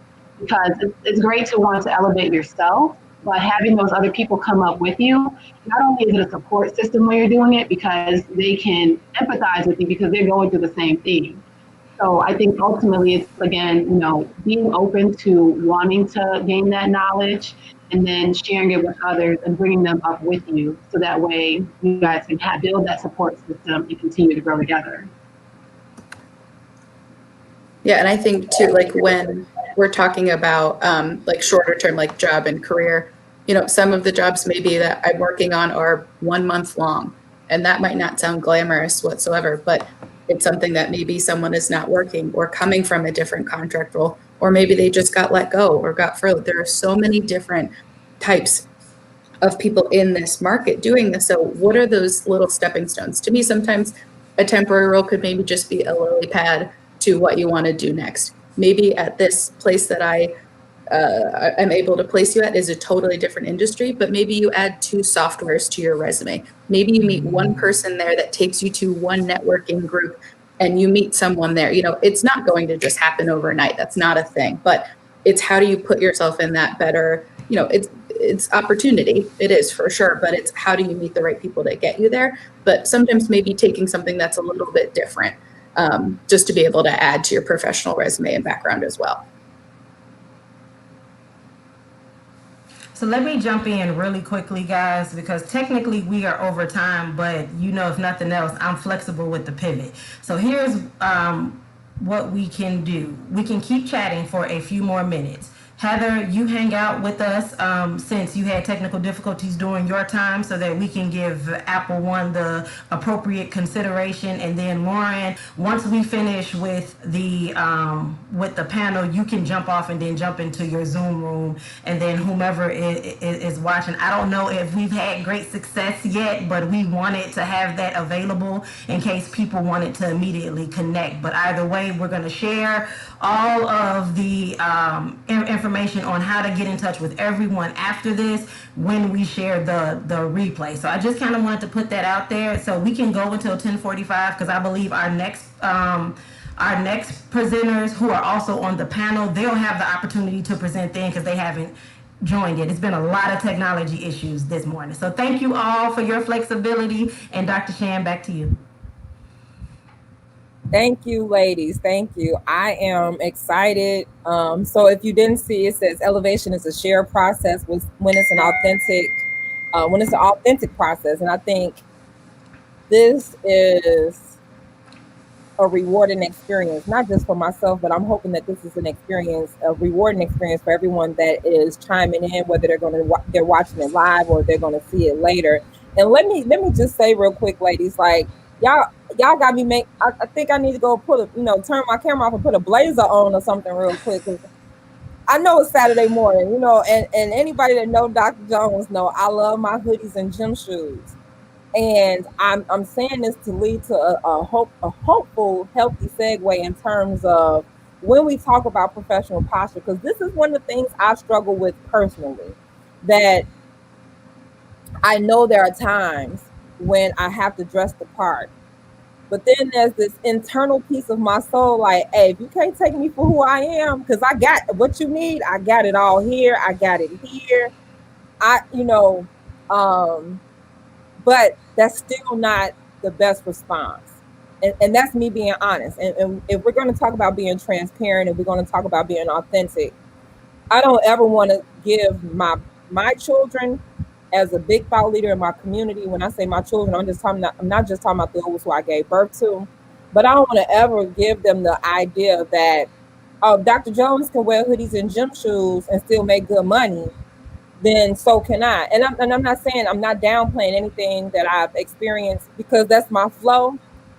But at the same time, let's talk about it, ladies, because there's a time and place for everything.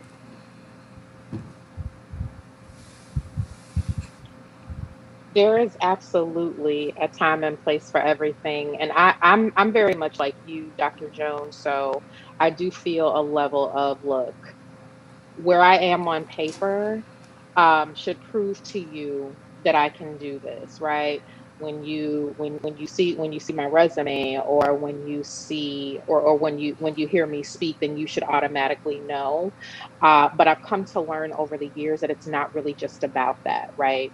It's about how you are viewed. And although it can be pretty frustrating, it's just the truth of the matter. And sometimes I tell people, it's a game. Fake it till you make it, right?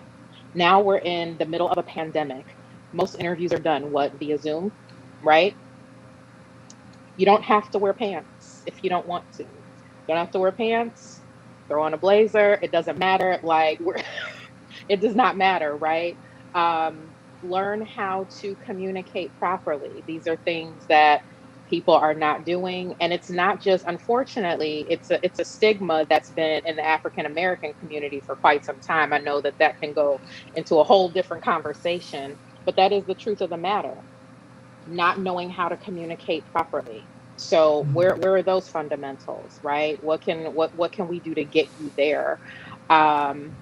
I had a recent conversation about nails, right? Everybody who knows me knows that my nails are a thing for me, right? Every other week in the shop, getting my nails done. They're important to me. They're a part of me, have been this way forever. But I do feel like you have to have a certain level of professionalism, even when it comes to that. And really, it's a matter of what are you willing to give up to get to this next level? Are you willing to give up something temporarily? Are you willing to give up your purple hair? Although it's beautiful, I love that shade on you, but you can't have that for this interview, right? So I think it's really like, what are we willing to sacrifice to get to the next level? I agree. I think my motto has always been dress for success. Like if you want the job, dress like you want the job. And always putting your best foot forward because your first impression is always a lasting impression. If you don't show up ready to go to showcase who you are as a person and what you have to offer, you only get one chance to really prove who you are. And you can easily blow it by just the slightest thing. So just being very cognizant of how you present yourself and who you are, but you can do that and still remain true to yourself, but there's a way to still have that professional demeanor to showcase who you are and what you bring to the table. And like Heather said, there is a give and take, and you have to really identify what are some of the things that you're willing to give up to reach that next level. So I guess it can be kind of like a catch-21 or catch-22 when it comes to that. But ultimately, just having that professional demeanor will really take you a long way. If you come in for a business meeting and you have on sweats or some joggers and a t-shirt, how do you really think someone's going to take you seriously? Imagine if you had a professional meeting set up and someone showed up in that type of attire. Would you take them seriously? So kind of putting yourself in someone else's shoes and how you think that they would view you, that's how you should look at it. If you don't think you would take them seriously, then you yourself should not dress that way as well. Mm-hmm. And like, I want you for who you are, 1,000%. I want to know about you personally too. What groups are you involved in? What nonprofits are you a part of? What do you, are you an artist? Like, what do you like to do? Tell me about that. Let's totally talk about it. However, we're also then talking about an interview professionally. It's dating. It's dating. It is, you're going to your first date. Of course, I'll take you exactly how you are if you'd like to come that way, but I want to know, are you taking this personally and professionally? Are you putting your best foot forward? Are you, giving me the type of dialogue I need? We're looking for how we match properly. That's an interview. That's dating. So how do we put those all together? It is putting your best foot forward. Well, you can still be yourself while doing that, but it's, I think, fine tuning what that actually means without taking away your personal, things that are the most important about you. I think that those are the most wonderful things, but how do we fine tune those? I think is really important to find out.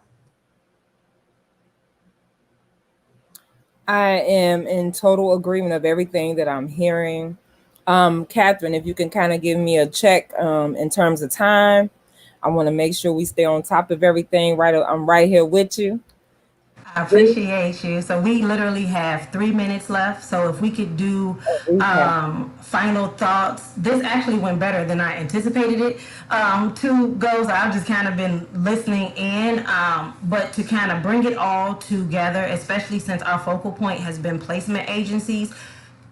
Let's leave last thoughts in regards to how to be successful. And I've had the opportunity to connect with the Lacey first because they kicked us off. So there may be some overlap with what you share, but we don't know if these are the same people watching.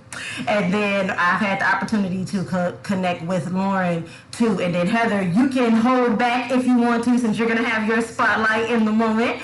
But share some need to knows about placement agencies and how to be successful in them, and that's how we'll kind of close this out. I think the biggest thing is being open to that constructive criticism and open to the different opportunities that we do have available. Because not only are we here to place you in a potential career starter or that next position to take you or elevate you in your career, but we're also here to help shape you because we have those direct relationships with clients, so we know exactly what they're looking for. So if we're telling you about ways to improve on your resume or professionally on your professional demeanor, we're saying it for a reason. So just being open to that feedback and your willingness to learn and wanting to apply that even after you're put into that placement, but taking that and carrying it with you throughout the rest of your career. I totally agree. And I think another thing too is that not taking a lot of things personally as well. I tell everybody that I speak with, I need it to be a partnership. I need you to continue to reach out to me. It's not just if recruiters just say, I'll call you all the time for jobs. It's not going to happen. It needs to be a partnership. So being okay reaching out. And I tell everyone like, hey, reach out to me next Wednesday at 1:00. You give me a call or text me, Lauren, anything that's going on for me this week that's a good fit. I'll get back to you. And I could say no. And that's not to be discouraging whatsoever. It's to say, I know what you are looking for. What I'm working on does not match that whatsoever. I'm not here to just tell you about what I'm working on to make everyone feel better and myself feel better. I want to fit you with something. So it's not a personal thing. If I get back to you and say, no, I don't at the current moment.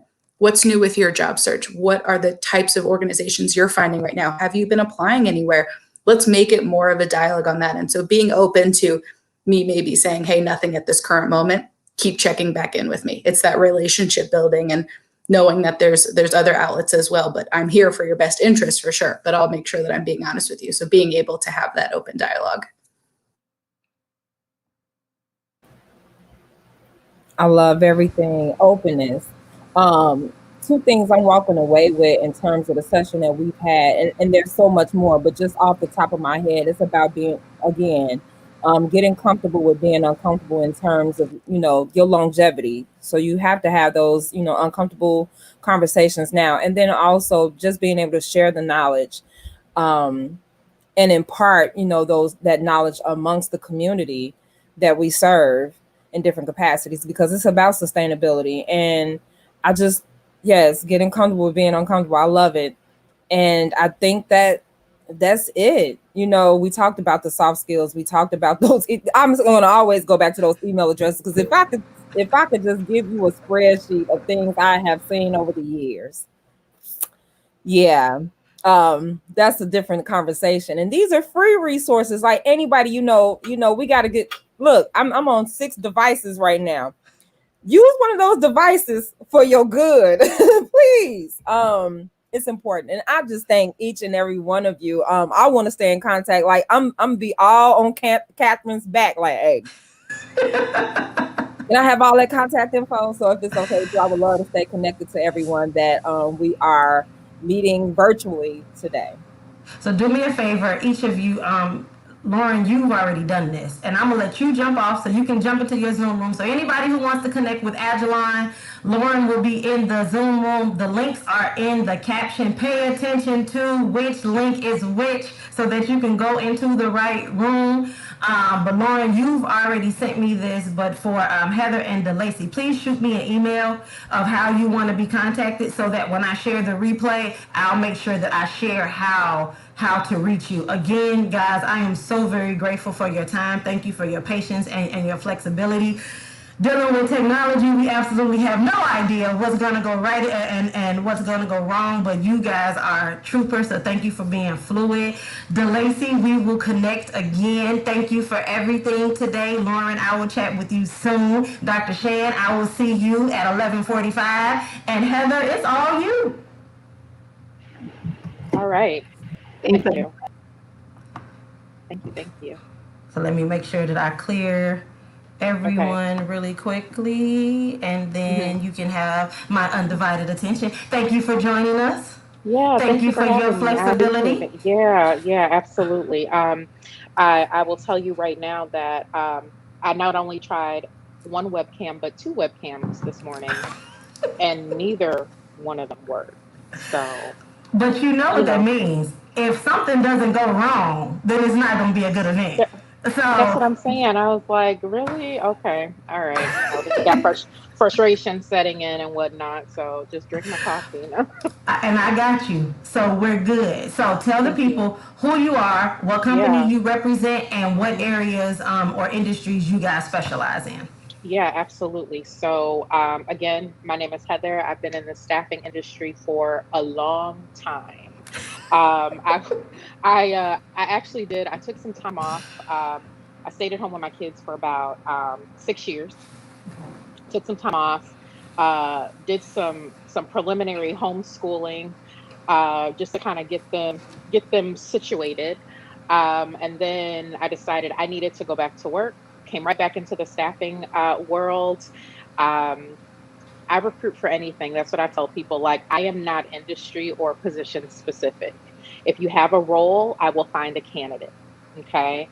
So I can pretty much find anybody, anything. Now, I can't promise that I can find it overnight. I can't promise it'll take me a week. But if you put your faith in me and in my process, and the fact that I have professional integrity, which I think is so important when you're trying to help people, that professional integrity, let's work together. I will try to find you something. And even if I can't, if it ends up that I can't, I can point you in the right direction.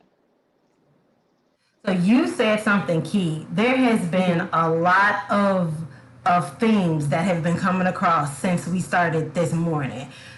It being about community, it being about relationship, and you tapped into a cornerstone of that. Trust me. Right. Right. Trust Absolutely. me that Yes. in this position that I actually know what I'm talking about and that I have your best interest at heart. And I won't say what my full-time job is because of the fact of what I'm doing, Right. but I Right. sit in the HR space in my 9 to 5. So I understand probably better than anyone what that relationship looks like when it Right. comes to, you're being onboarded. There's a million and one questions. It's a new company. There's a new leader that you have to get acclimated to, and or vice Right. versa. There's a Absolutely. lot to learn. You want to put your best foot forward. You don't want to bring your whole self, but they're telling you to bring your whole self, but you know you can't bring your whole self just quite yet, right? So there's a lot of confusion. We need people who can hold us by our hand, who can guide us, and who we Right. can trust to give us the tips and tidbits that we need to be able to be successful. So it's very, very important that they have anyone that sits in a position from a placement agency is in essence an HR. You Right. are an Absolutely. HR professional, so you Right. know what you're talking about, and you specifically know what's going to work for that client. So Right. if you had to give the absolute novice, someone who is a noob, who's never worked a day in their life, how would you ramp them up to be successful with jumping into the workspace? I would tell them to be open-minded and to listen more than you speak. Right? Because you don't know. You're not sure, you're unaware. And I think that even for people who maybe have been what we term job hoppers, right? Right. I had a candidate recently tell me, uh, I'm a free spirit. Mm-mm. That's not gonna work, sweetie. You can't tell anybody you're a free spirit.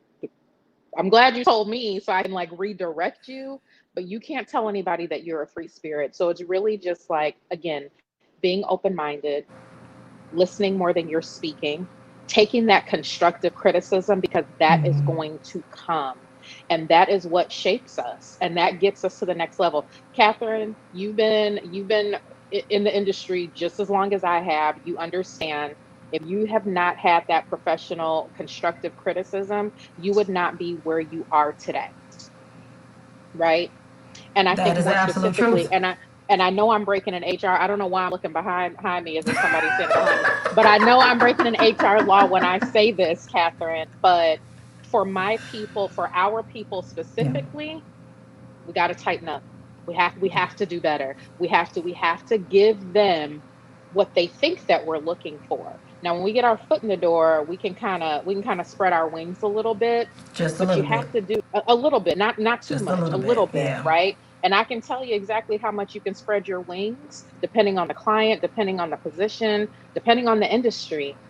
But you got to listen. You have to. And again, it comes down to a cultural thing with us. We're so strong as a people that it even translates into work, right? You know what I mean?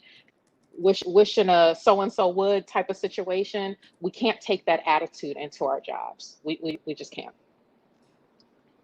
Use said a mouthful, and I kind of put on the screen, learn to play the game before you flip the board. Right. We have to know where we are, what the expectations are, what that culture Absolutely.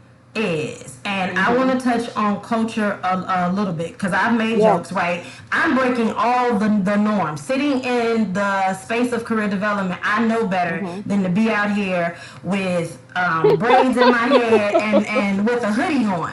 But Right. I am at that place in my career where I can be my true, authentic self at all Okay. times. I have Thank earned you. that right as to where I don't have to come on here suited and booted. Right. Right. My credibility speaks for it. My work ethic, my reputation speaks for itself. And it is that same, that's that authenticity and that little bit of room that we were discussing. So at work, I can do those same things. I can be taken seriously like this. I would not have gotten hired like this though. No, and that's okay. And that's again, that comes down to a cultural thing. Absolutely. That comes down to, okay, being, in the African American community, we don't want anybody to tell us anything, but that is going to trip us up each and every time. I have told candidates, I don't care if you just got your hair braided yesterday. You won't wear that when you go to this particular company. Now you may Absolutely. be able to wear it at this one, and if that's what you want to do, that's fine. Just know that I can't give you an interview here. And it's Absolutely. not that they don't want to work with people with braids. That's not the case at all. It's how are you looking when you first walk through the door? First And impressions we have to matter. be exactly, and we have to be able to take that information and not get offended. And that's part of the problem too. There are so many times that people get offended in the job search, and if you're offended, I can't work with you because I'm going to offend you probably every time I talk to you. Every time I Tell talk us. to you, I'm going to say something to offend you. That is funny on several different No. levels. But because of the fact that you have been so Right. transparent about that, and I know it comes from a good place, tell us Yeah, the for difference sure. between constructive criticism and criticism. Right. So criticism is when you're insulted, right? When someone insults you, but they don't give you what you need to do to turn it around, right? And and again, we know like the Oreo method, right? Right? You got to sandwich that criticism in between two sweet spots, okay? So I'm gonna give you what you did great. I'm gonna give you what I love about you. I'm gonna loop that criticism in there, but then at the end, we're gonna talk about how do we get to the next step and how do I see you and how you need to see yourself. And then at the end of it, they won't look at it as criticism at all. They'll be like, you know what? She is tough. I've heard so many times, oh, you're a bulldog. Oh, you're very tough. All this. Those are compliments to me. That's perfectly fine. But this bulldog is going to get you to the next level, Right. right? I can make magic for you if you let me, but you have to let me, which means allowing me to guide you in that area. And a lot of times people don't want to be guided. And if you don't, that's fine. You can work with somebody else. But in order to work with me, you have to listen to the things that I tell you.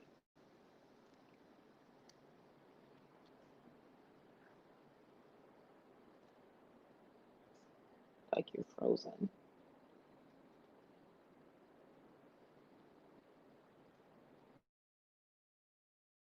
Technical difficulties, people, but I'm gonna keep talking until we get it back. All right, Yeah, there you I can go. see Okay. it. Yeah, you were Perfect. All frozen right, for a all right. second, right? Come Hmm. on with the rain. I But know. this is one of the key reasons why I wanted to make sure that this time was spent with placement agencies, Yeah. because Hmm. placement agencies have the ability to be able to talk more transparently than an HR Hmm. individual or a hiring manager Absolutely. would inside of the corporate environment. And in my opinion, everyone should start their job search with placement agencies, Hmm. because there is a certain polishing that is going to happen Hmm. that's going to prepare you. Yes, placement agencies Right. are great from a standpoint of getting you over the hurdles. And we didn't even get a chance to talk about this in Hmm. in the panel, but we've touched on it in each of the individual interviews. Okay. But so placement agencies are phenomenal with getting you over barriers to entry from an employment standpoint. So if you have a Right. background, if you have a spotty work background, if you are a part of this now normal trend of job hopping where you don't spend more than 6 months in a position, placement agencies can help you grow through that. They can Right. allow you the opportunity to be able to make those mistakes, learn how to stick it out for at least that year, to give yourself at least that 12 months Right. in that Yeah. position, and to take away whatever skills are needed to be able to move to the next level. We, and now I'm talking about us specifically, we need to be more engaged with you all, because in most cases we believe getting that $16 an hour call center job is arriving, and I make $40 an hour now. That's not $16 an hour. You know what I mean? Like, that's a very different. It's a very different conversation. Yeah, absolutely. We have to grow out of that mindset. We have to, and I'm going to be very careful how I say this, because I know what I mean, but I know how it may come across. We have to be careful with believing that we're doing employers a favor. It is a both and. We bring something to the table, they bring something to the table. Hence why every last one of you in the last segment overemphasized that good fit. Trust me to work with you so that we can make that good fit, because that culture fit, that it's working for both of us, that as Lauren put it, it's a relationship, so we both need to have our needs met. We both are bringing something to the table, except for when we're not. And when we're first starting out, we don't have anything to offer because we don't know anything just yet. So we have to make less demands, to your point, talk less, listen more, and I'm gonna break out into Hamilton in a minute. Right. We have to humble ourselves from that standpoint, and by no means, for anybody watching, I am not saying allow mistreatment or any way, shape. That is not what I am saying. I'm saying when you know that you don't know, you Then humble shut up. yourself and you No, learn. just shut up. That's what it She is, said shut Catherine. up. Just say I it. didn't Shut say up. shut up. You didn't. You didn't. But I can. Just be quiet. It's okay. It's okay. Like, you don't have to overtalk me, you Yeah. know? And I think that part of the problem too is a misconception, right? So you had mentioned placement agencies are good for kind of people just starting off in the workforce, or maybe the job hoppers, or people who are kind of unsure, or maybe that free spirit I was telling you about a few minutes ago. Maybe a placement agency is the best place for you. But another misconception of placement agencies is that we only work with temps, or I would say lower level individuals, and that's not true. I mean, I've hired everyone from VPs of organizations, CEOs, CFOs, directors of finances, presidents, like, so we can even get those direct placement opportunities, right? And I can get you a six-figure, a year job, but you have to be able to be qualified. And again, what do you look like on paper? So I think if we understand what we look like on paper first, right? You can't have worked in fast food for most of your life and then come to me and say that you want to be in an accounting and finance role. That's not how it works. Well, okay, well, how does 1 + 1 = 2, right? But if Because I that's have what you faith want in to, me. I know what I am able to do. I just exactly, need a and that's fine. chance. And that I get it, and we're here to give you all the chances that you qualify for. However, how can we get you here? Not saying that you can't do it, but what are the steps? And it may take a while for you to get here, but let's help you do it, Yeah. right? And again, it just really always boils down to being open-minded and Yeah. understanding who you are and what you have to offer. Not saying that what you have to offer is not enough, but it may not be enough for this particular role. So this has been phenomenal. You have been great, as I Katrina, thank expected you. you to be. Aw, thank you. Tell the people how they can reach you. Yeah, absolutely. So again, I work in the leadership team for AppleOne Staffing in Chicago. I will provide my cell phone number is how most people reach me, so I can give that information to you, Catherine, and you can share it. Okay. Email address is last name spelled P like Paul, RO, T like Tom, HRO at appleone.com. And again, And I will provide that information to you as well. And that's what I was just about to say. Don't worry about it Hmm. if people couldn't copy it down, because when I send Right. out the replay, I'm going to send Hmm. out everyone's contact information for us to be able to connect. So Heather, I thank you Right. for your time. Absolutely. We flipped the script in regards to the rooms. So Okay. Ajilon is on now. If you Hmm. can, you guys can jump on. I believe the next one was at 12 o'clock. You Okay. guys can jump on at 12. So if there's anyone that wants to connect with AppleOne, Hmm. then follow the Zoom information inside of the caption of this video at 12 o'clock, and you guys connect then. So we're going to take a short Sure. break because Okay. we still have some more to go, and I need to Yes, absolutely. stretch. But Heather, thank Gotcha. you, and I will chat Thank with you soon. you. Okay. Thank you. Alrighty. Bye bye. All right, guys. We've talked about a lot. We've done a lot. We have a lot more to do, and I'm going to check around to see where everyone is, and then we will be right back. So give me a moment, take a break, take a stretch break for those of you who have been with us the entire time, and yeah, we'll be back.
Let's talk about us and destiny. You are meant for me, so it's meant to be.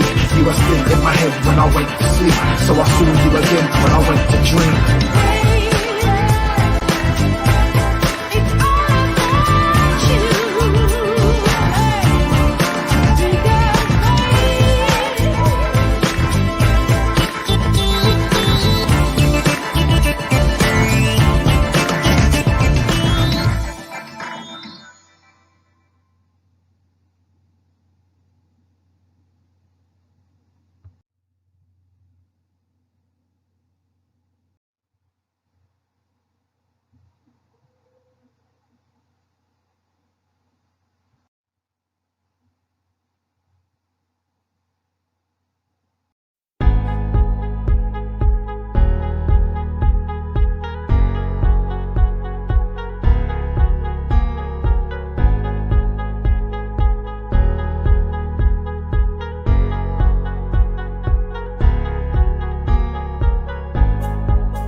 All right, we have discussed a lot. I'm gonna give you guys a bit of a recap as we are getting ready to move into our next couple of segments. Again, I apologize, guys. It's a rainy day, so there's been technology issues, so everyone is not in the same room, but I can tell you what we have covered thus far, and I can give you some of those highlights. So we kicked it off, of course, with KO Business Solutions. KO overemphasized the we in placement. They are an excellent agency to be able to connect with. We are focusing on placement agencies because they are the best at getting you over barriers to employment. They are also one of the best entities to be able to help you become employed even during the pandemic. There are companies hiring everywhere, but placement agencies are vital and right arms to corporations because they do all of the legwork for them. So if you find yourself now currently looking for employment, connect with one of the entities that we've brought to you today. We've brought KO Business Solutions, Ajilon, and AppleOne. All of which, when I share the replay, you guys will have the information to be able to connect with them. And then, of course, they can meet with you one-on-one. Lauren from Ajilon is actually in the Zoom room now. That link is inside of the caption. I'm starting to lose my voice. And then AppleOne will be in a Zoom room at 12 o'clock, so you will be able to connect with them then if that's what you'd like to do. In the interim, we've had a phenomenal financial literacy panel. It was so many nuggets that were dropped during the financial literacy panel, primarily focused on making sure you ask the right questions from a paycheck standpoint, know what taxes you are paying, know what retirement accounts are available to you, know what it means to be vested. Make sure that you are paying yourself first. One of the tips that stuck out the most to me was the 60-20-20. Knowing where your bills, where your money is going and where it can be allocated, where it should be leveraged. All of these things are things that we needed to know. And then we had the conversation with the temp agencies, and they talked to us about professionalism, professional courtesy, etiquette, how to present yourself, career development, and all of those key things. So I will make sure again that I share all of their information. We are looking for our next entity to join. They're supposed to be up at 11:15, and once I get my hands on them, then we will move forward. If by chance they do not join, then we will kind of pause and come back for the panel at 11:45. So we're supposed to have 2 more presenters, 2 more community resources that are coming up. I have not been made aware that they're not going to join us, but right now that's what we're kind of looking for. So there's one that's supposed to be up at 11:15, and there's one that's supposed to be up at 11:30. If by chance they don't join us, then we'll kind of pause and we'll be back at 11:45 to be able to host the panel. And I'm prepared. If need be, I'll make sure that I have a resume writing video that I will share with you guys for you guys to be able to learn about that while we're filling that gap. So if that's what needs to happen, then that's exactly what we'll do. I have a 15-minute resume writing course that I offer. It's like $17 on my webpage. I will have it on here just for you guys to be able to watch that video, to be able to get an idea of what you need to be able to be successful from a resume writing standpoint. It talks about LinkedIn a little bit, and if that's what we need to do, then, but you know what? That's not what we're going to do, because I see Marcus joining, so we're going to go ahead and we're going to pivot into Olive-Harvey because I see he just popped on. But again, like I said, if we need to fill space. I've been talking since 9 o'clock, y'all. Forgive me. If we need to fill space, I am ready, people. But we have Olive-Harvey in the building, and I have been excited to talk to them. So let's bring Marcus on. Hey, how are you doing? I'm good. How are you? Thank you for joining. Yeah, no, my pleasure. Look, we have had, I don't know if you've had the opportunity to kind of watch the entire thing, but we have been having some great conversation here, and I will apologize on the front end if there's any type of technical difficulties because it appears to be raining. So we've been very flexible this morning. So if by chance you're disconnected, just jump back on and we'll keep it moving like nothing ever happened. All right, no problem. I'm with you on that one. Okay. So first and foremost, tell us who you are, what you do, where you work for, and what type of things, where you work at. I've been talking since 9 o'clock. And what type of programs Olive-Harvey has to offer. Okay, so my name is Marcus Troutman. I'm one of the college recruiters for Olive-Harvey College. As a recruiter, our job is to go out and talk about the programs that we have for the city colleges as a whole, and in particular for Olive-Harvey College, which is a campus that I represent. At Olive-Harvey College, we're the transportation, distribution, and logistics for the city colleges. So we deal with a lot of programs that are included in the supply chain industry, okay, which we all are depending on a lot now with the way things are with COVID-19. We're staying at home a lot. People are ordering things a lot. So supply chain working properly is really important for us to continue on with our daily lives. Now, we prepare students over 40 different majors, all right? So, of course, we have our transportation industry. We prepare students if they want to be a psychologist, sociology, political science, criminal justice, web development. They want to be a lawyer, a doctor, an actuary, whatever it is. We can prepare them by getting an associate's degree and then transferring over to a four-year school. But at the same time, we're also an institution that helps people to get skills, to get jobs sooner rather than later, okay? Because you want to get your bachelor's degree, that's a different pathway towards success. But there's other pathways where your certificates and other skills that you can get that can get you towards success at a much faster pace. For example, we have CDLA to learn to drive trucks. That program is 16 weeks. And within that program, they're going to get hands-on training as well as, in classroom work too, in order to prepare them to pass the state test, which actually comes to Olive-Harvey, which is a big boost for our students.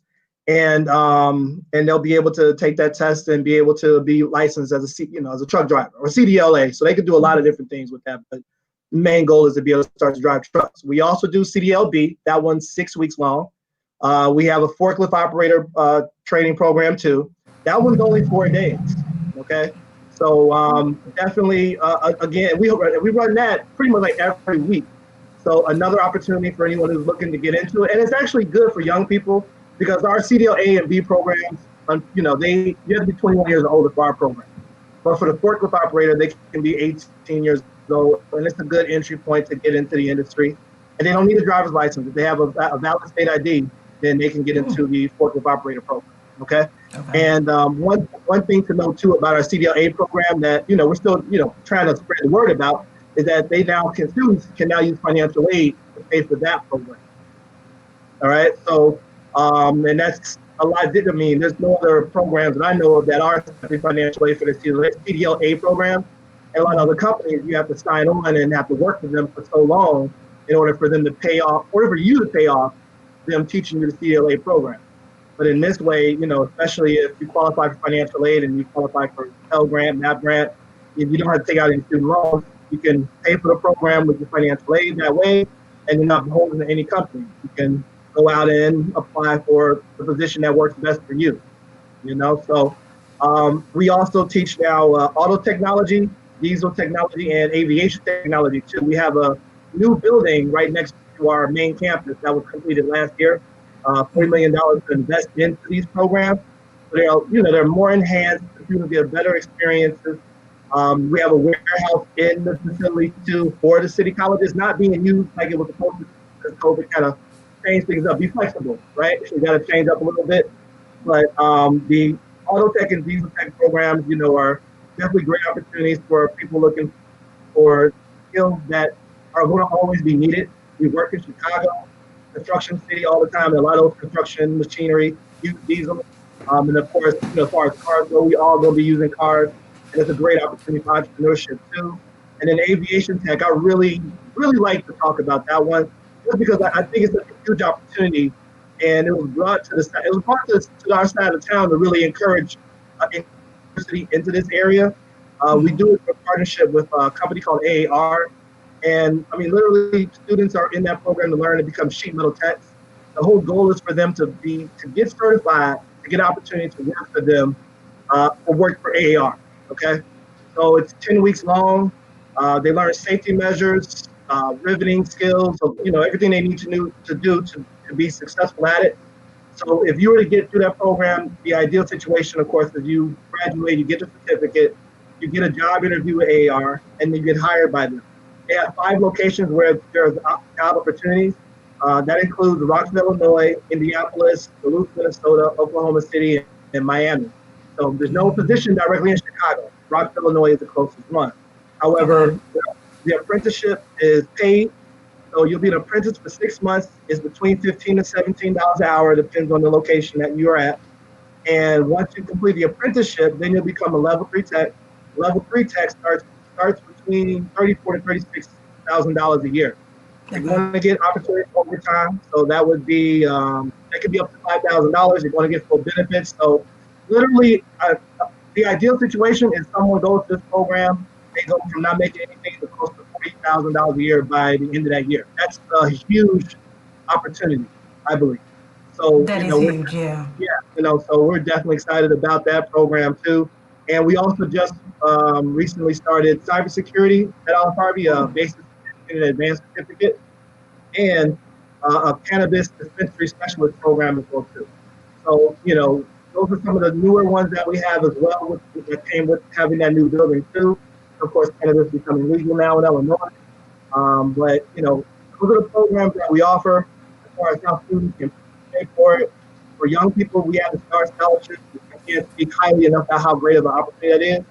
Every single EPS student at EPS charter students, and then now select private institutions can get the first 2 years of college for free at the city college. They have to have a GPA of at least 3.0 or higher. That's college ready, either with the ACT, SAT, or the placement test that we offer at our campuses. Now virtually, of course. But the first 2 years will be paid. Tuition and books, what should they cover? And whatever financial aid doesn't cover, but they don't have to take out any student loans. And then we have partners too. So these are our STAR Scholarship partners. 4-year universities that include University of Chicago, Northwestern University, Governor State, Chicago State, Roosevelt University. I think this university as well too. The list just goes on and on as we continue to build partnerships. There's over 20 universities that are STAR partners. So the whole idea is that they're getting their bachelor's degree with little or no debt. This is really just about the whole goal is for them to get their bachelor's degree with little to no debt. We're the starting point, and those partners are the finishing point for our students as well too. To help to reward them for the hard work and success they have while doing high school, and hopefully to help to encourage them and help to continue it when they get to their 4-year university as well. Okay. We also have a partnership with 1 Million Degrees, another great program to help people to pay for their education and keep them encouraged. It's really good for those who are going to college for the first time, adults or young people. The GPA requirement for that one is at a 2.0 instead. And it works similarly like the STAR Scholarship too. It comes in and pays for whatever financial aid doesn't cover. Okay. But it also has a mentorship component too. We have a partnership with CHA. So Partners in Education. So anyone living in CHA housing has an opportunity to get a voucher to help pay for their education. One of the things I did learn about the program is that even if someone gets into it, but they decide to use financial aid to pay for the first 2 years, or they get into it, but they decide to go off to a 4-year school, they can still use it during the summertime to get 2 classes for free. So even if they went away to school, they can come back and still use it and get 2 classes for free at Olive-Harvey College, for example. Okay. The number of resources that we offer for students to help them to be successful. The Disability Access Center, we have a wellness center. Almost all the colleges before COVID-19 came had a food pantry that was free for the students as well too. So students can come and get free activities, student government, Phi Theta Kappa. So the list just goes on and on about we have daycare, for example. We teach early child education. We also had daycares on site at the City College, Olive-Harvey, Kennedy King, Daly, just the name of, some of the schools that we, on the South Side anyway. Another Truman, Wilbur. So, there's a lot of things that we have that we can help to support our community. And I can keep going on and on, but we got, you feel free to ask, but there's a lot, man. I mean, like, we started with Olive-Harvey 2 years ago. I had no idea about like half the stuff we do, and it's crazy because I go out to the community and I talk to some people.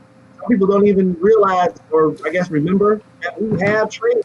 That we have these hands-on programs that they can take advantage of, and I get a lot of them when they're looking for jobs, they're looking for opportunity, and I try to also tell them, look, that's definitely the goal. And what our goal is to help you get it, to also make more money when you're doing it. Absolutely. Because the more things you have behind your name, degrees, certificates, they make you more valuable. They make you more marketable. Getting education doesn't hurt you. That's investing in you. It makes you more valuable. So, but whatever they're looking to do, we got it there for them. We try to help them out. You just shared so much information. Like, we had the opportunity to kind of chat via email before this.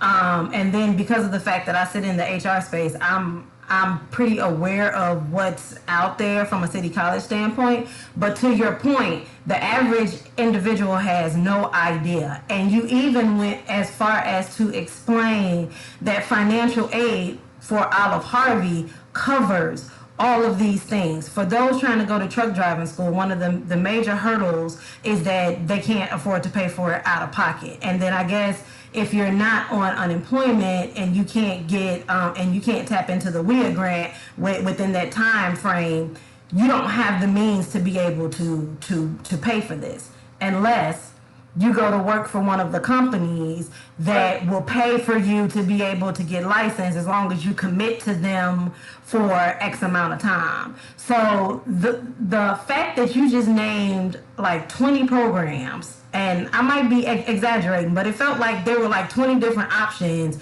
across the supply chain, logistics, transportation, industry that we're not talking about you need degrees for. These are licenses and or certifications that you can get, meaning you don't have to go through the associate program. You don't then have to transfer to get a bachelor's degree at a 4-year university. You can spend 16 weeks, 8 weeks, 2 weeks, because I think one of them was like a 4-day for the forklift. That's like a 4-day training, and keep me honest, but forklift operators are in high demand right now, and they can make like $30 an hour. Oh, I know one. Like on the side, I do real estate as well too. One of my clients is a forklift operator. He's making good. He's making good money. He just bought a house. So basically what I hear you saying, and I'm so grateful that you took the time to join us today, because that's what the point of this is, right? We're attempting to bring resources to the community that the community doesn't necessarily be able to get its hands on. And the best way to think about that was to stream this across social media and at least be able to hit a couple of hundred people, which the way that it's shared across, I think we probably hit that goal. I'm gonna do the math when we're done, because I can't see now because we're only on one site.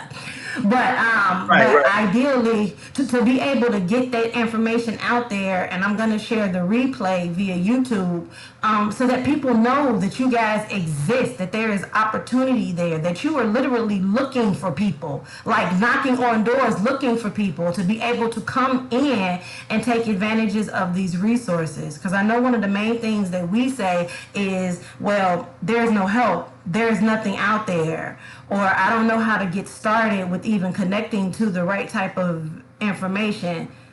For the last 2.5 hours, all we've been doing is bringing valuable information that does one goal.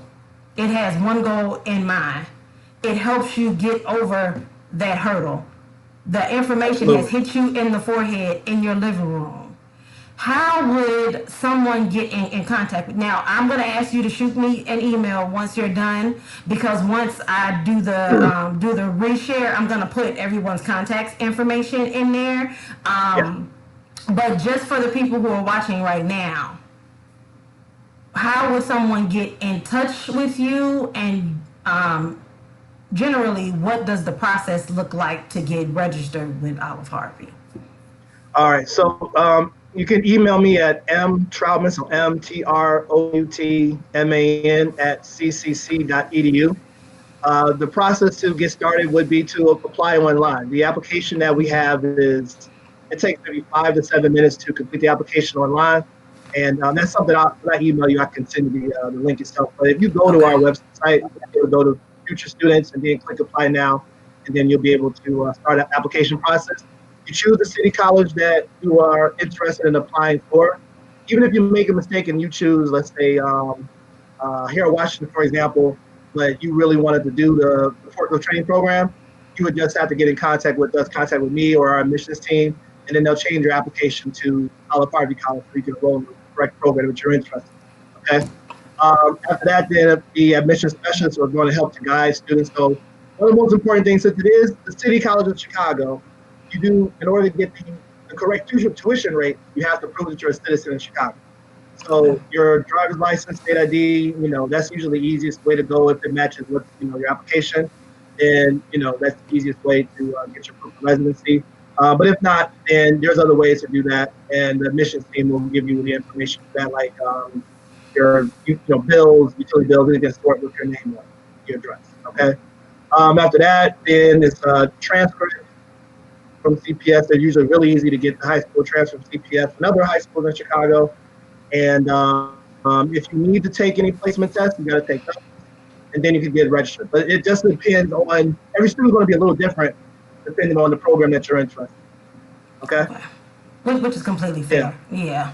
So, Marcus, our time kind of flew by. Like, it literally kind of flew by. I was on time, 11:30.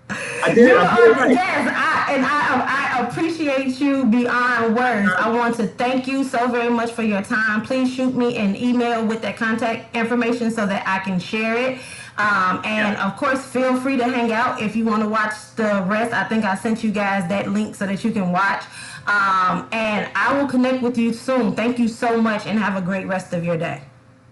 You too. It's my pleasure. Take care now. You too.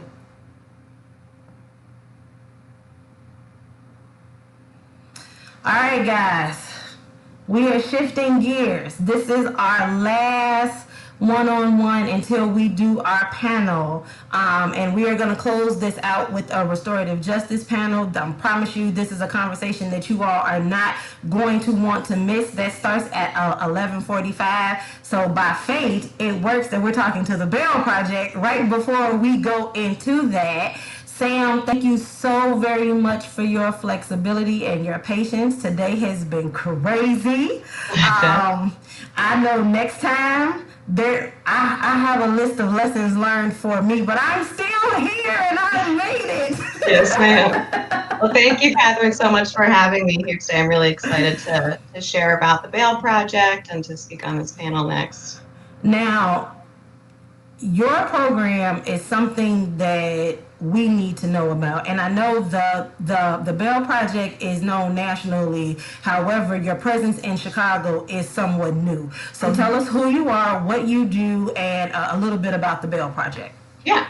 So my name's Samantha. I'm what's called a bail disruptor at the Bail Project, and the Bail Project is a national nonprofit organization that provides free bail assistance to people that are incarcerated pre-trial.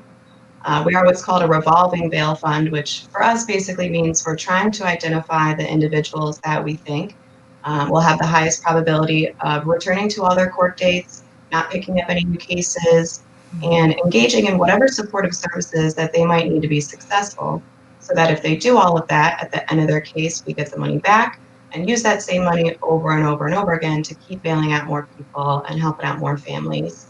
To give you a little bit of a history about the Bail Project, we actually come out of an organization from New York called the Bronx Freedom Fund. where we ran a 10-year pilot program there. We bailed out 2,000 people in that time, and we collected some data on them. And basically what we learned was that 96% of the people that we bailed out returned to all their court dates, didn't pick up any new cases. 50% of those people had their cases dismissed, because we all know it's easier to fight your case from the outside than it is from the inside. Absolutely. And only 2% of those people ended up serving any jail time for the case we bailed them out for. So often because the state loses that leverage of a plea bargain when you're already home fighting your case. And after that 10-year pilot and the success that they saw out in New York, we expanded nationally, and now we have 22 sites across the country in 18 states.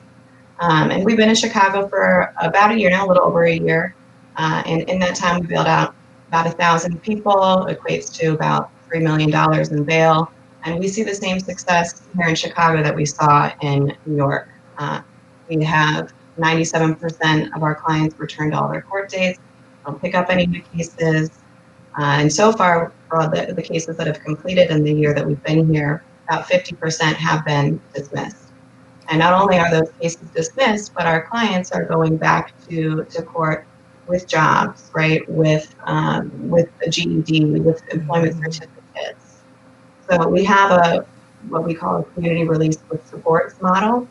And we basically do an individualized needs assessment to determine how best we can support somebody upon their release, and to identify what their goals are and how we can help connect them with other community organizations in the city to achieve those.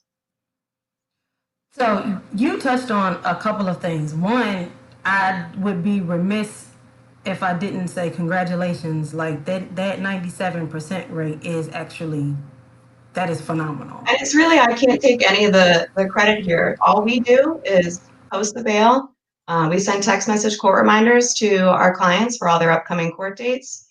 And we can help with transportation, getting to and from their court dates. But the clients do everything else. But I'm going to challenge you there, because what you just named is huge. Having worked in the community, I know that having transportation is one of the biggest hurdles when it comes to being able to get back and forth to work, to school, taking advantage of opportunities, and something as simple as court, right? But if you've never sat on that other side of being disadvantaged from that standpoint, then you're going to assume that it's something else. People are lazy, or they're trifling, they don't care, and that's not necessarily always the case. Yes, those type of people do exist, but that's typically the minority. Mm-hmm. People who get in trouble, for the most part, want to do better.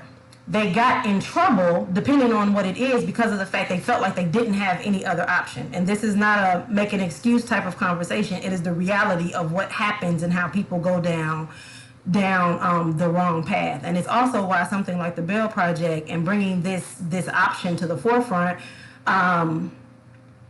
is important in a career development platform. Because you mentioned people being able to go on. When they get released, they don't have to worry about that case anymore. In some cases, getting a GED or a high school diploma is a stipulation or a condition of their case. You provide transportation. You give people bus cars, or however you go about that. You're getting rid of one of the hurdles. That financial piece is huge. So that's the only reason why I kind of challenge you there with we don't do anything, because you remove some of the hurdles for the people. It's their responsibility, because it's ultimately their life.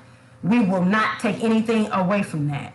But having the type of support resources like we're showing, having conversations about financial literacy, having placement agencies, having entities that support with bail.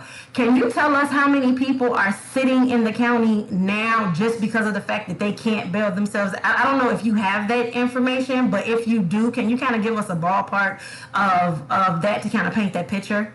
It's about 5,000 in Cook County Jail, and somewhere around 3,000 that are on electronic monitoring.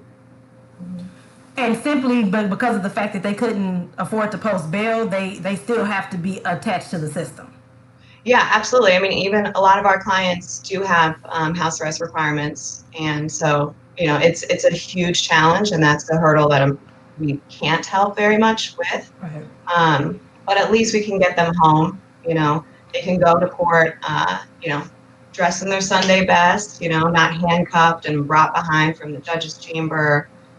So, you know, it's, even though electronic monitoring is still a form of incarceration, you know, it still at least allows people to put their best face forward when they are showing up to court. So what types of patterns have you guys seen in regards to experiences? And I might not be asking this question the right way necessarily, but just to give those who are watching an idea of how to best leverage you, when to reach out to you guys, and who to share your information with. Like, what are some of the most common patterns that you may see while going through this process, or with offenders or their type of cases, things along those lines? Yeah, so one thing I do want to mention, I guess I'll step back here and explain what our process is. So people can refer anybody to us through our website. That's usually the best way to go about it. Fill out our bail assistance form online, and then we will review that. We'll schedule an interview with the individual that's incarcerated. We do have some basic checks that we look for. I mean, there can be outstanding warrants that would, you know, not allow for their release. We have a soft cap of $5,000 that we're able to pay per individual, which would be a $50,000 D bond, 10% in $5,000. So after we do the interview with the client and we have that just real conversation and that individualized needs assessment, we then will have a conversation with their support system, whether that's mom, aunt, brother, cousin, whomever it might be for you. We'll have a conversation with them to make sure that we're all working together. Because I'm certainly not going to be the person that's kicking you in the rear at 7 o'clock in the morning saying you got to get up for court, right? That's going to be your support system. So, you know, we really come as a holistic front and try to get the family and support system involved as much as possible. So, you know, the main things, like I said, that we look for is the bail amount, $5,000 or less, that you are incarcerated in a facility that we do operate in, and that there is some level of supports, you know, natural supports upon your release. Something that has trended from start to finish has been community. Mm-hmm. It has been explained either explicitly or it has been implied in every aspect of this. Mm-hmm. We cannot be successful without support. And a part of that support is being able to get the information to the people. And as we all try to work together to try to figure this out, right? Like, what's the best possible way to do that? What are some things that may have been successful for you? Now, we know word of mouth is huge. So anyone that you've helped, I am certain, should be, if they're not, running around singing your praises, right? But what are some other successful means? Because again, we're streaming this live. We're going to share the replay. When we share the replay, I'm going to I'm going to send all of the connecting or the contact information for everyone that has been on here throughout the course of the day.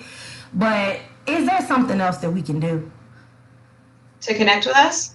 Or just to be able to help to support, to get the word out so people know that you're out there? Because Matthew has, and I'm going to pop up his comments, Matthew has been sharing some really key information that that people need to know. And then we have a question too.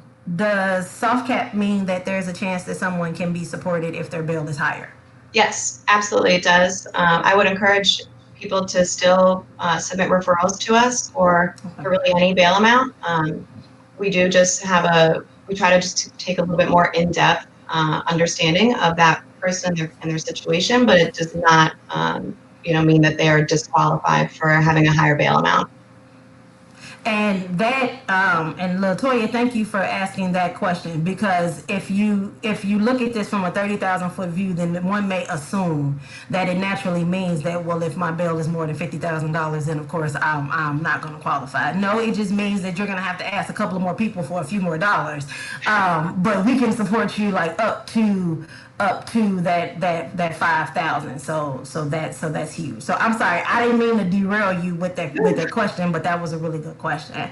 But yes, tell us how we can support you, and how can we get more people to you and share your information. Yeah, I mean, like you said earlier, the best thing that has been tried and true for us is word of mouth, absolutely. But sharing on social media, inviting us to more opportunities like this, so people really can get that kind of face-to-face, for lack of a better word, time with us and understand the organization more. A lot of people think that this is, a joke, or there's some sort of catch, right? So a lot of people will even reach out to us saying, I'm not sure if this is real, but I'm shooting my shot. So just definitely sharing on social media. We have a lot of great information on our website. I would strongly encourage people to take a look at that as well. And being able to take part in things like this. So Sam, thank you. Of course, you're going to hang out because we're about to transition into the panel. But there is one last question for you, because Dr. Shannon is, of course, ready for this restorative justice conversation. So she has chimed in and she said, how can the Bell Project join forces with Purple Path as a support to those utilizing your services? Yeah, and that's it's a great segue into the panel, because we are trying to build up more of restorative justice approach, and really help a lot of our clients. We have a lot of young clients, young Black men in the city, maybe have some violent allegations, charges, gun cases. So really just trying to come together as a community in these communities that our clients are coming from, and having the supports built out for them there. Okay. So again, thank you, the Bell Project. You know that you guys are like some of my favorite people. So I am very, very grateful about your willingness to participate and to partner with us. I cannot believe that we are actually moving into the last panel of the day. I have literally been sitting in this seat since 9 o'clock. So I'm excited, but I'm anxious too, because I want to get up. But at the same time, for those who are just joining, for those who have dropped out, joined in, who will catch the replay, we have had so much rich conversation over these last near 3 hours. If you missed anything, go back, catch the replay so that you can connect with any of our 3 placement agencies, Ajilon, KO Business Solutions, and or AppleOne. All 3 of them were absolutely phenomenal. Their contact information will be shared. Olive-Harvey jumped on to tell us about all of the great resources that they have, and that you can use financial aid to pay for truck driving school and to get forklift certifications and all of these different supply chain positions. All of the financial literacy professionals that participated in that panel, and keep me honest, Dr. Shan, was like absolutely mind blowing. So it's information that we all need. So if you've missed any of that, I will be sharing the replay after we are done, along with the contact information. But because the restorative justice piece is kind of core to why we've brought all of the different entities that we brought together during this time frame, I want to pivot into that and close us out with that. So the last voice you'll hear, of course, will be mine to close us out. But in the interim, for the next 45 minutes, we are going to have a rich conversation that I am excited for in regards to restorative justice and what that actually looks like. So, Dr. Shan, I will hand this over to you, and I will fade to the background. Good. Are we in afternoon yet? Almost 13 minutes away from the afternoon. But I want to say good morning and soon to be good afternoon to everyone. This has been a very valuable conversation. It's been very enlightening, liberating, It's made some of us uncomfortable because the fear of careers, the idea of what the possibilities may be, especially when it comes to financial sustainability, and when it comes to the Black and Brown communities. Oftentimes we are uneducated, or the fear that comes along with dysfunctional situations, or not normalizing these conversations have been disheartening and uncomfortable. But that's the point. We should be uncomfortable at any point in time. When we are too comfortable, that means we're stagnant and we're not moving in the right direction. So I think I'm glad that Catherine, and once again, and you, as you hear the replay, if you've been live the entire time, you will know she's one of my favorite people in the world. I just sent her a quick text message like, "Shawty, put me on." So, I can give you the best of both worlds. If you want Dr. Jones, I can give you Dr. Jones. If you want Quack Quack, I can give you Quack Quack. And I could go on and on. But when it's all said and done, I'm glad to be in this same virtual space with Catherine, Samantha. Hey again, I miss you. And Mr. Tony, I'm glad to hear some of the things that I've heard about you, and being able to impart the knowledge in regards to liberating and the idea of, having freedom. And so for those who don't know, my name is Dr. Shanika Jones. I'm a restorative justice practitioner, been able to across the world to speak about restorative justice and restorative practices, and also being able to talk about my own personal journey from poverty to EDD. And so when you see a person like myself, a Black woman with the name Shaniqua, the stigmas that come along with it, being a mother of 5 children, oftentimes, societal stigmas have said that I should not be where I am at 39 years old. I should have been dead and gone, or I should be someone's baby mama, or whatever. And so to know that we're here, we're all walking miracles in our own rights, but we're here right now for this particular portion of our session to talk about restorative justice, and how does it relate to careers, and how does that relate to not just careers, but financial stability, and how do we bring the community together, because that's been the foundation of every conversation that we've had. And I believe Catherine just mentioned that a few moments ago. So if you're just now tuning in, I would love for Samantha and Mr. Tony Laurie, to introduce themselves, and then we can get started with the conversation. Either one. Okay, ladies first. All right. My name is Samantha Matthews. I'm a bail disruptor at the Bail Project here in Chicago. Hey guys, first of all, honored to be part of the conversation. Dr. Sand, Catherine, really great event you guys are putting on. My name is Tony Lowry. Right now, I'm the Associate Vice President for Community Housing Program at the Safer Foundation. So again, truly honored to be part of this conversation. Yeah, so let's get started. I am very familiar with the Safer Foundation and have done some work with them in the past. Prior to going into education and restorative justice, I worked as the executive assistant and recovery home manager for a prominent recovery home on the south side of Chicago. And so we've had many referrals come from Safer Foundation and vice versa. And it's been a very transparent and authentic process when I was with their organization. And then with Samantha, I love the work that you do in terms of the Bail Project and how you are creating sustainable efforts for those who have been disenfranchised or been accused of certain crimes. And of course, the legal term is to say you're innocent until proven guilty. And then oftentimes you're guilty until you're proven innocent. And that's unfortunate. But when it's all said and done, we're here today to impart knowledge on those who are listening and those who will listen in regards to, what is this restorative process about, and then if you two can just share, your anything or any knowledge you would like to share in regards to restorative justice and restorative practices, and then we can guide the conversation from there. Okay, I'll jump in here then, Sam.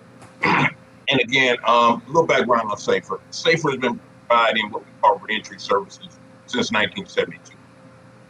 We've serviced over thousands of people with direct services, employment, credential training for the past 48 years. We've also provided opportunities for millions of people in the state of Illinois through policy change, which is critically important when we're trying to change outcomes and create opportunities for people with records. The policies that have been put in place are the scarlet letter that prevent our people from having any type of opportunity to move forward. So that was a critical part of our work. I was director of policy at Safer for like 10 years. So I was really thrust in front of that movement with Ban the Box, with sealing reform, occupational licensing reform, which is particularly important.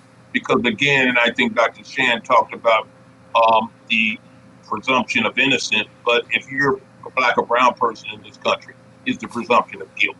You have to prove yourself innocent. So again, the work that we do is to try and get people an opportunity to move forward. We're in 11 locations in Illinois and Iowa. We have over 300 employees. And again, we try and get people to, first of all, catch them where they're at. We take anybody with any type of record. It doesn't matter what type of position. We will provide direct support and opportunity for you. So that's been our history. Looking through a policy lens and looking at restorative justice practices, I was fortunate enough to be part of original conversation at the Chief Judge's office when the FARA Institute came in and presented their common justice platform as far as looking at opportunities to incorporate restorative justice principles inside Cook County Court. Also was part of working with the Red Hook Justice Center in New York as far as they didn't call it a restorative justice process. It was a process where you look at trying to provide an opportunity to negate the impact of the criminal record. Because again, we talk about second chances, but a lot of the people we see never had a first chance. When you look at poverty, when you look at our people, when you look at the systemic racism, the criminal justice system is the proxy for racism in this country. I go into prisons and talk to guys before they get out the door because I share my record. I'm a person who's been cuffed, who's been shackled. So I try and highlight my journey to give them some and let them touch and feel that it is possible. And so when we look at the practices and the principles, anything that we can do to negate the impact of the criminal record, because when you look at the Restorative Justice Court in North Lawndale. My office is in North Lawndale now. And again, just the impact of generational poverty and incarceration has decimated these communities. So now, when you're looking at an opportunity to provide some principles, bring it in the community so that community voice can be heard. Because again, what you have in the community is fear, hiding, the fear of retribution. So again, it's critically important, I think, to build justice reform on those restorative justice practices, to bring it in the community, bringing so that people can really, especially young people, understand the possibilities of their future, to kind of get them redirected before they get that criminal record. So again, we're all in on anything we can do to support that process. I haven't been a direct practitioner of those practices, but I know the importance of the practices to stop the onslaught of the criminal record that's been decimating individuals, families in our communities for generations. Sam, what about you? Yeah, so with the Bail Project, we are able to intervene a little earlier on in the criminal justice process, and provide our clients with the resources and ability to start their life from wherever they're at, right? And so we partner with Safer Foundation. We have a contract with them to basically streamline our clients into their services. It's so important that when people get out, they're able to access services as quickly as possible to keep that motivation up. So the ability to be able to partner with so many other community organizations in the city, particularly on the South and West Side, to start to get our clients involved in whatever it is that they need.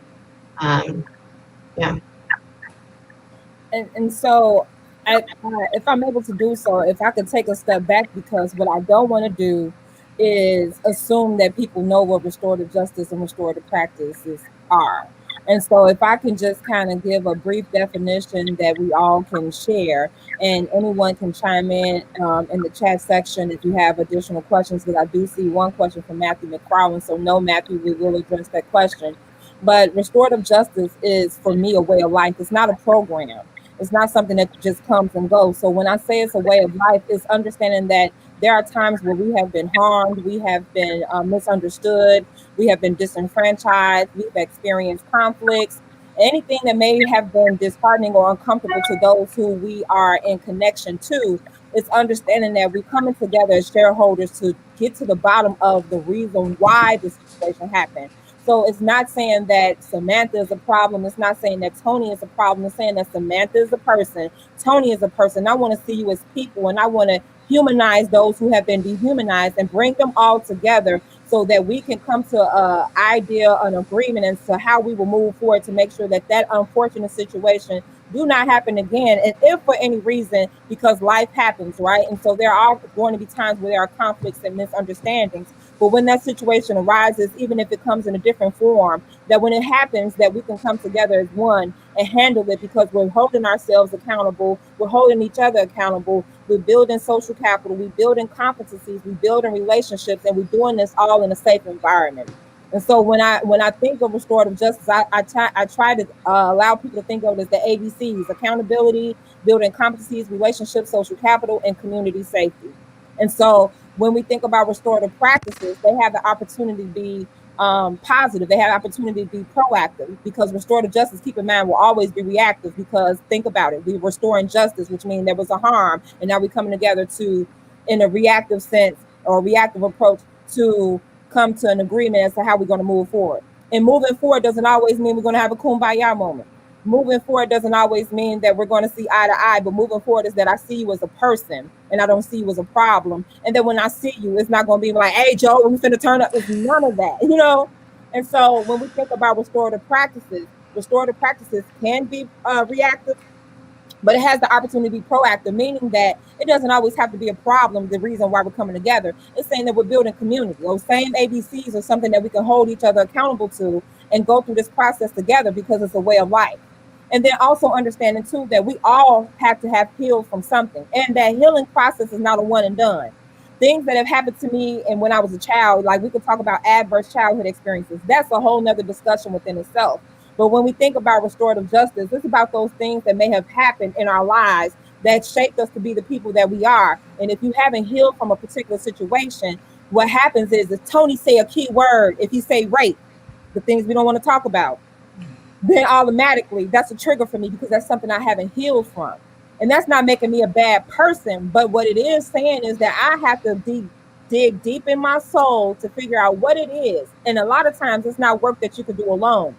There is some work that you have to do in terms of self-reflection, but there's also work that you can do with others. And that's another thing we don't talk about in the Black and Brown community, is being able to understand that if you believe in a higher power, if you believe in God or whatever that other realm may be, you also can have a licensed therapist. You also can seek counseling and get the additional services that you need, so that you can be the best person that you possibly can be, especially in roles that we play. We're seen as big thought leaders in our communities. So as big thought leaders, people are looking to us.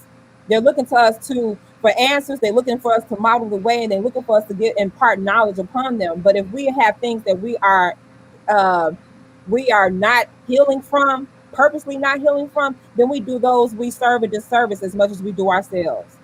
And so I want us to, like, just based off the definitions that I've given in terms of restorative justice, but restorative practices look like those healing circles, those talking circles, victim offender mediation that started in 1970s. And so what I want us to do moving forward, and that doesn't just mean like in this conversation, but if we can move away from the traditional criminal justice language in terms of saying victim and offender, because oftentimes what you find out is that when people come together, something we don't do, because when there's a problem, it's like I go my way, you go your way. I tell my people I don't mess with you. You tell your people you don't mess with me. And then we really find out if we come together, we don't even really know the reason why we don't mess with each other. And so if we can move away from that terminology of that broken legal system, because you'll find out that a lot of times we place titles on people, and usually when we think about the societal stigmas attached to being a victim, that's that person that doesn't have a voice, they're vulnerable, and they're not given a chance to actually express themselves. But when we think about those who are the offender, think about situations where people have to take situations into their own hands. because they reached out to authoritative figures, and authoritative figures said, because you look this way, because you sound this way, or whatever the other situations or the implicit biases may be, they took matters into their own hands. And so, and that's not excusing people's behavior, but you got to get to the why. And that's what restorative justice is all about. Because if I just place a Band-Aid on it and say, you know what, for right now, I just need you out my way, so let me just place a Band-Aid on. That's not solving the issue. That's not healing the issue. That's not healing the person. That's actually just, we could talk about that social discipline window. And I know I'm talking a lot, but I think it's very important for people to understand that if you have the chance to look up social capital window, or I refer to it as the social discipline window, that's a window of 4 quadrants. And we always want to stay in that top right-hand quadrant to say that we're learning how to do things with people. When we learn how to do things with them, we're empowering them and we're modeling the way. But if we neglect them, we're doing things as if they don't matter. If we do things for them, we're enabling them. If we do things to them, we're controlling them. And we don't want any of those things. And so just based off what I said, I would love to hear from you guys in terms, like, let's just have this dialogue now to understand when we talk about the Bail Project, when we talk about Safer Foundation, and then also looking at the questions that Matthew McFarland has asked. He asked 2 questions. How have the programs at Safer Foundation helped to reduce an individual's potential return to incarceration? So basically, share the success stories. And then also, can the Bail Project talk more about the interaction that a bail disruptor has with the client, their families, and et cetera? So basically, we talked about restorative justice, restorative practices, defining them, and then setting the tone for the 2 questions that Matthew asked. And since I want to stay in order, let's address the first question about the success stories with Safer Foundation individuals that you work with. Okay, thanks, Dr. Chan. First of all, just thank you for the overview. And I think the critical part of what I heard you say and what I try and preach is that we're being policed by people who don't see the humanity in us. And when, again, you're in a system that doesn't see you as human, there's not going to be any efforts to restore anything. The only thing that they want to do is cage you. Bringing the community in to the process with the healing. Now, we're trying to heal generations of stuff.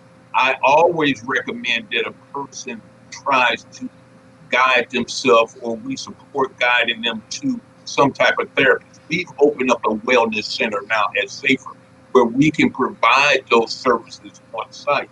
So we can coordinate your employment services, but we can coordinate your wellness services to get you those supports you can have to be whole again. Another part of it is looking at the person who's been harmed, as far as what do they need to eat, or what is their process of feeling whole again. And I think that's the thing that is in our community that does not bring our community together. So that dialogue, that process, that restorative process is really important. As Safer Foundation, and of course, we've been tracking our results for years. And what we have seen is that if a person comes into Safer and gets a 30-day job start, it reduces recidivism by 60%. So you look at recidivism in the state of Illinois, probably, I think the last statistics around 45%. That's telling me 1 out of every 2 people who are leaving prison will be in prison within 3 years.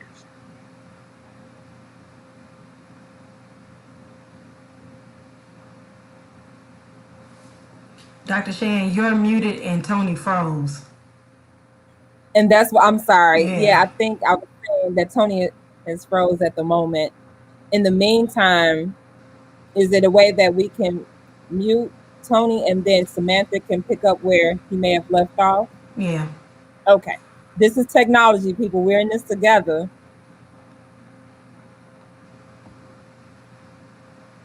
So Sam, you go ahead. I'm working on that background. Got you. So Samantha, so I know Matthew McFarland asked the question, can the Bail Project talk more about the interaction that a bail disruptor has with the client, their families, and what outcomes has that partnership created? I believe you spoke about that before, but if you could just reiterate about the process in terms of how someone is able to contact the Bail Project, and then the process from there. Yeah, so I mean, prior to COVID-19 happening to everyone, we would be actually going inside Cook County Jail into Division 5, which at that point in time was an empty division. They weren't housing anybody there anymore. And I would sit at a table with my clients and have a real conversation.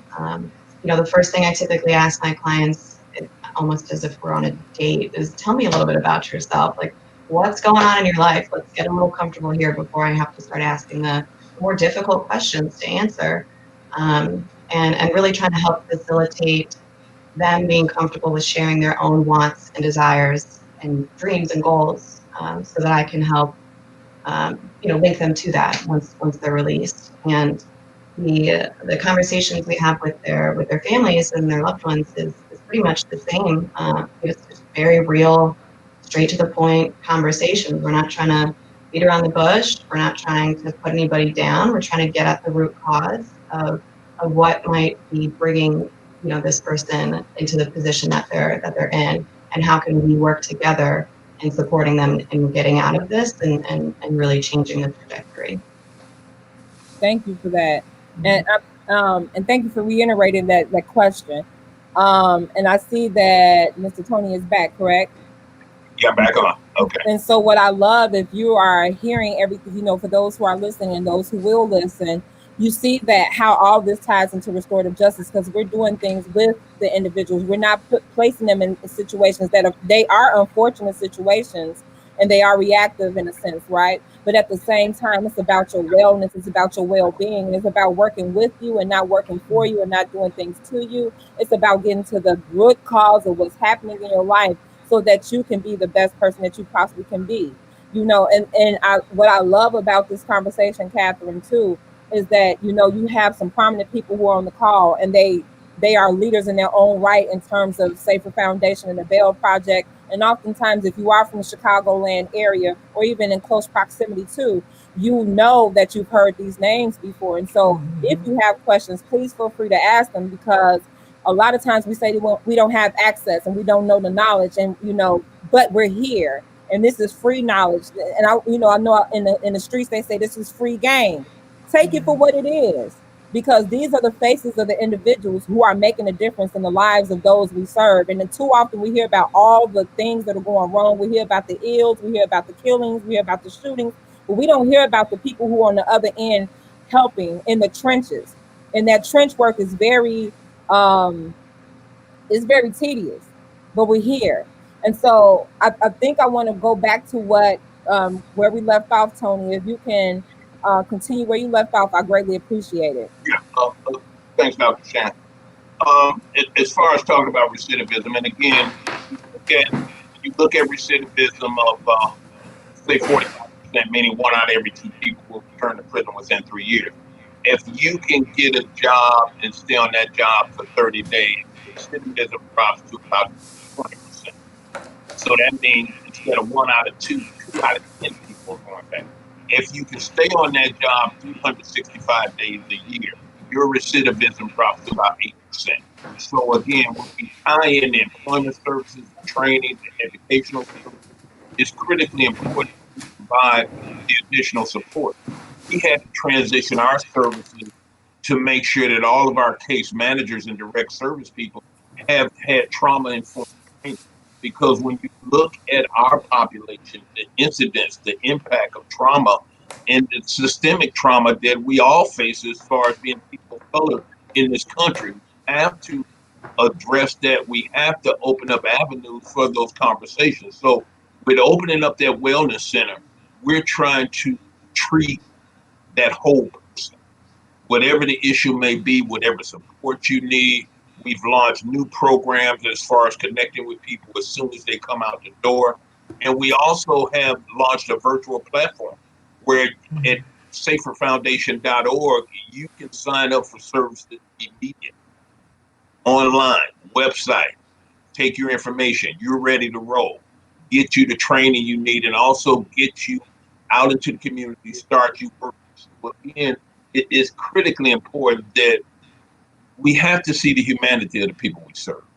We have to understand that, but again, And I'm always on the soapbox and fighting everywhere I can to let people know that rehabilitation is not a made up word. You can't cast a person away forever because of one incident in their life. So again, what we try and do, treat that entire person, provide them the necessary support.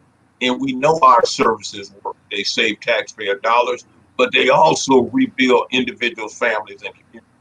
Because again, in North Lawndale, the young people have to see success. They have to see the guy who used to be out there with them. Now he's entered into an intervention or he entered into a new process and he's successful. That's word of mouth. That shining example of what can be happening to restore people to wholeness is, I think, the greatest testament of what these programs and what we can do as individuals helping people. I truly love everything that's being Deep said. in my soul. Deep in my soul. Can you Sorry hear me? about that. Oh, Sorry okay. about that. No problem.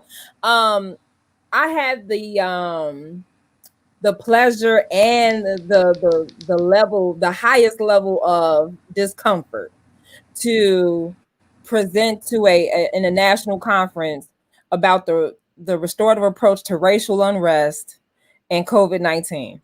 And I was like, what? Right? Especially right now in a time that, these are perilous times that we're living in. And I'm 39 years old, but I've never seen anything like this in my lifetime. And to even have discussions like this with my mom, who's 8 years old, who was born and raised in Drew, Mississippi, she has never seen anything like this. But to a certain extent, of course, we always say history repeats itself. So as she's sharing stories and as I'm sharing stories, the storylines are the same. The people are different.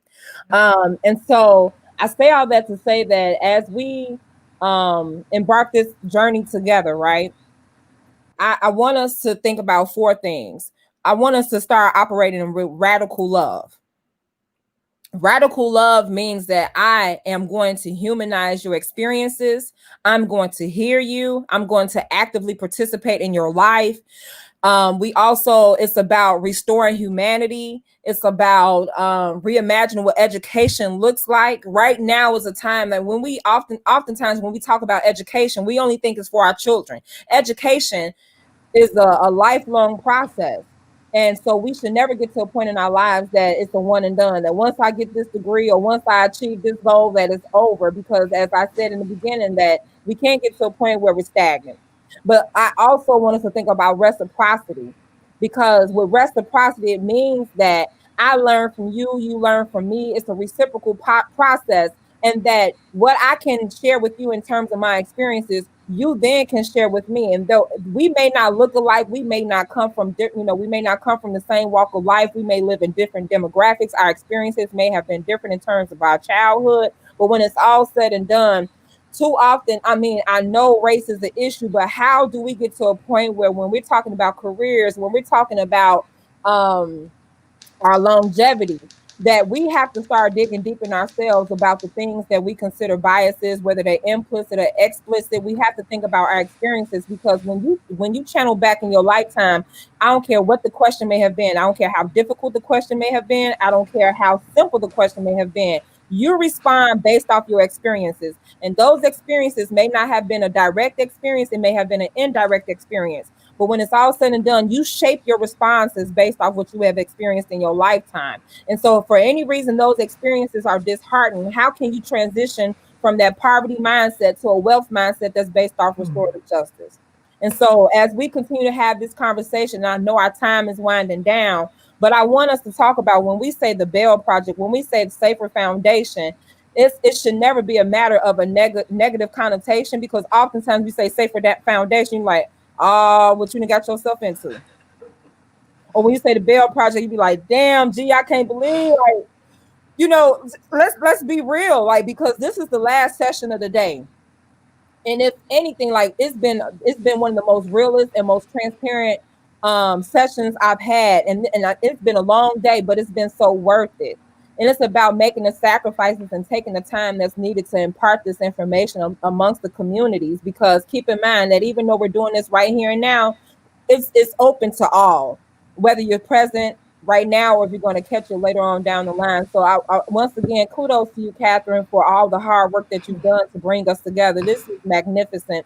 And so Tony and Samantha, I definitely want to hear more from you guys. I'm going to take a step back because I could preach if you let me. But if I preach, I'm going to have to put the collection plate out. And I don't want to do that to y'all. I don't want to do that. But yes, please share. I mean, let's just have this conversation. I think as far as looking at the entire process, and again through the restorative lens that you frame, the critical part is the community being involved in the process. We cannot heal, we cannot take care of ourselves or provide opportunities if we're not upfront and present. Now, there are critical issues and fears and harms that are happening, especially when you look in Chicago. You hear the tragedy of young people being slaughtered every day. But again, the solution is the Superman with the leotard and the cape is not going to fly in to save us. We have to be part of a process. The lens that restorative justice guides us through is critically important to bring community members together and have those conversations of how do we address these issues that are happening in our community. There's been a few efforts. I was part of the county's MacArthur Justice funding when they brought money in the community. But again, they were not equipped to have the community conversations with the people who are most impacted. Because again, the critical part of any reform is that the people who have the most to lose and the most to gain have to be a part of those conversations and that process. So again, when we talk about what we need to do to rebuild our communities, it starts with us. Once we collaborate and have a shared vision, the dollars that we need to rebuild our communities will come. But again, when we don't have that shared vision, we don't even know what to ask for. We don't even know what to do. How can we make our community better? So looking through that restorative lens is critical because again, we're trying to undo generations of harm. We're trying to undo mass incarceration. And again, when you were talking about, and I don't want to pre-age myself, but what we're seeing today in the streets is from Black Power. It's from the 1960s. It's from the Panthers. It's from Fred Hampton Jr. It's from the movement that was happening in America, and the movement was attacked. Today, with BLM, is being attacked through the media and through words. Back then, it was attacked with violence, murder, and mayhem. So again, the main thing that we have to do is bring the community involved because the criminal record in this issue is the biggest issue that we face because it pulls our men and women out of the household. It thrusts our families into generational.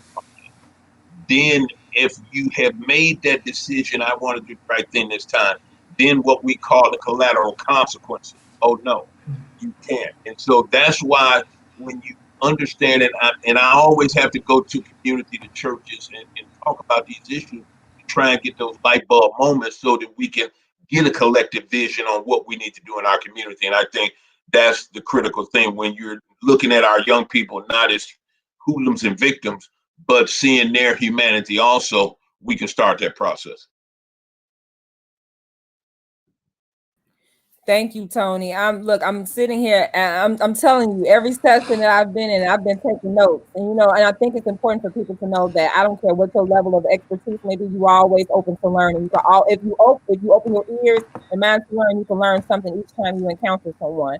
And so Samantha, let's hear from you in terms of, whether it's about the Bail Project or experiences that you've had during the Bail Project and just the support. I want to say that, and that's not negating the fact that there are other organizations that's out here doing the work, because we talked about earlier about the fear that's associated with money, that oftentimes is because of the dysfunctional situations that we may have come from. And when I say we, I'm speaking about myself as well.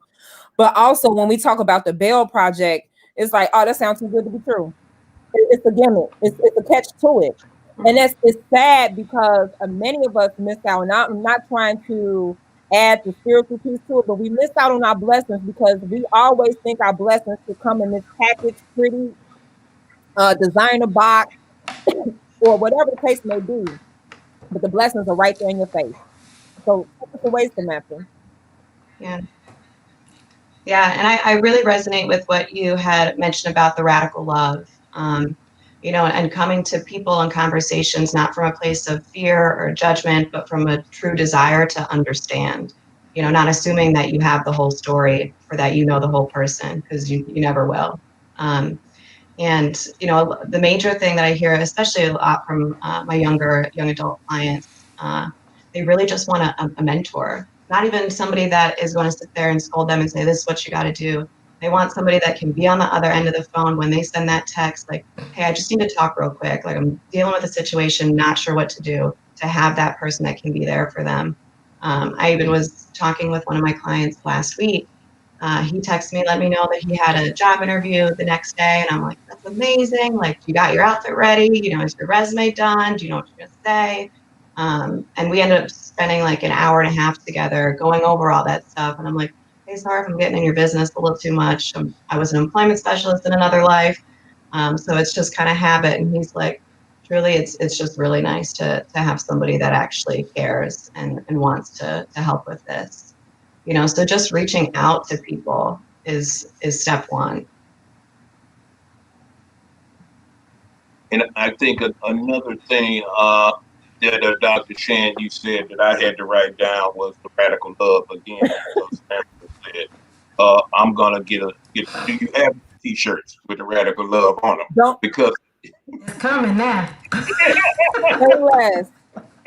that is it. That is the commitment to serve that we need. My wife and I were foster parents for 10 years with African American teenage boys. And we would bring the young men into our household and give them what they had never had, love and support. That carries over into the work I do today because I get calls from all over the country. And the people thank me for calling them back or talking to them, giving them the support that they need. Whatever the issue may be, whatever is happening with them, I'm going to give them time. When I go into prisons, I give everybody my cell number. Let them know, hey, call me the first day. Soon as you get out, give me a call. So it's critically important that we're humanizing and we're just showing that love and support. If you're willing to do the right thing, I'm going to ride all the way with you. So again, just that motivation. When Matt left us to go to the Bail Project, I was like surprised. I said, wait a minute, they're doing what? They're bailing people. They're bailing people out here doing what? And again, it's truly an amazing process. We have to give support. We have to identify the critical intervention points, the restorative process early on here. Let's bring the community members in. How can we make you whole? How can we repair the harm? But also the person you looked at as offender, perpetrator, whatever, how do we make him whole or her whole also? Because going in that foster care system, I was really amazed at the harm, the damage. We had one young man who had been in 20 placements. When he came to us, he was 16 years old. He had been in 20 different placements. So 20 people had told him, you don't matter, we don't love you. So again, when you're looking, we have to bring all those things into place so we can identify them, coordinate the necessary support that's needed, and put them on a pathway for success so that they can see the endless possibilities that can happen in their lives.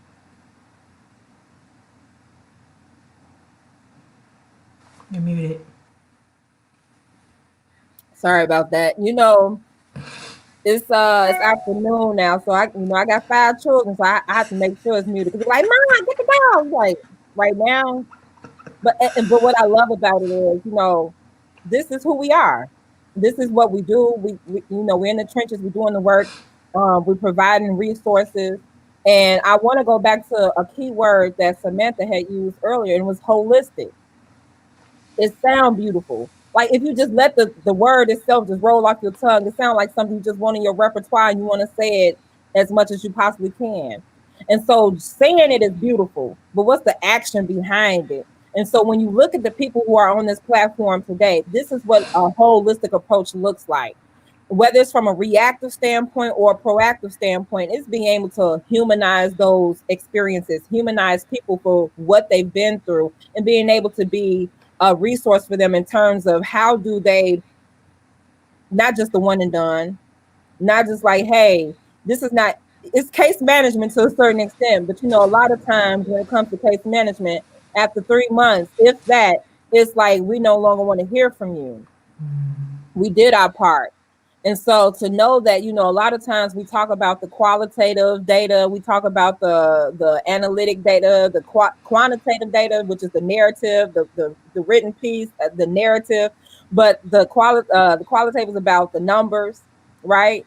Quantitative is about the numbers. Sorry, the doctoral degree kind of going somewhere right now. But when it's all said and done, we want to have the data. So what I loved about Matthew McFarland questions, and he's been on it, guys, if you haven't been able to see it, because I'm not sure what you can see on your end, but when Matthew was talking about, like, tell me the numbers, people want to know that the work that you're doing is successful. And there are times where, it gets questionable with some organizations. All are not in that same category, but to know that you're doing the work and it's a success story. There's more than one success story, but a success story as an organization. You guys are profound, and I'm thankful to you all, and I've known people who have gone through each one of your processes, and they may not be near and dear to my heart, but I know them, and I know them by name, and to know that their families are appreciative of the work that you've done, that when you impart the knowledge and the resource that you provide to one person, know that it's not just one person that you've helped. You've helped the family, you helped the community, because these people are someone's child, someone's parent, someone's nephew, whatever the case may be. It's not, and that's what's so important about restorative justice, is that oftentimes it could be easy for us to take a selfish approach and say, like, I'm the one that's been harmed, so I'm the only one that has experienced something. But when you talk about restorative justice, it's saying that when whatever decision I make, it's not just the decision that affects me. It affects Catherine. It affects Samantha. It affects Tony. It affects these 5 children. It affects my little dog, Rosie. It affects my husband. And we got to think like that. I mean, I'm all about a good laugh. But we have to remember that when we're talking about restorative justice and restorative practices, it's not just about one person. It's not just about you. It's about everyone connected to you. So when you make great decisions, believe me, those great decisions will help the next person connected to you. But when you make a decision that's disheartening, believe, as much as a good decision affects someone, so does a negative decision. So we have to be very mindful about when we talk about sustainable efforts, when we talk about restorative justice, Safer Foundation, the Bail Project, CHBM services, when we talk about the financial pieces, when we talk about careers, all this is about community. And so I want to end here on my part.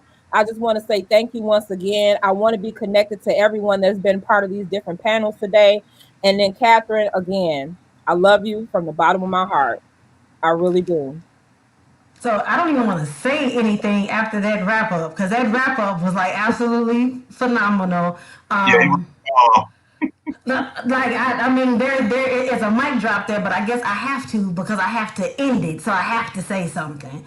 With that, though, first and foremost, to every single person that has participated today, and I am saving Sam and Tony for last, because I have an ask of you at the very end of this. But for everyone who has participated, to the people who have jumped on, jumped off, watched, asked questions, answered questions, Matt, Toya, who has been supporting behind the scenes, like everybody, you guys have no idea how much you mean to me, and how amazing this has been. This is why my nonprofit exists, to be able to do stuff like this and bring, if we helped one person, I am full. Now we know that the reality is that it'll be bigger than that, because there's a replay.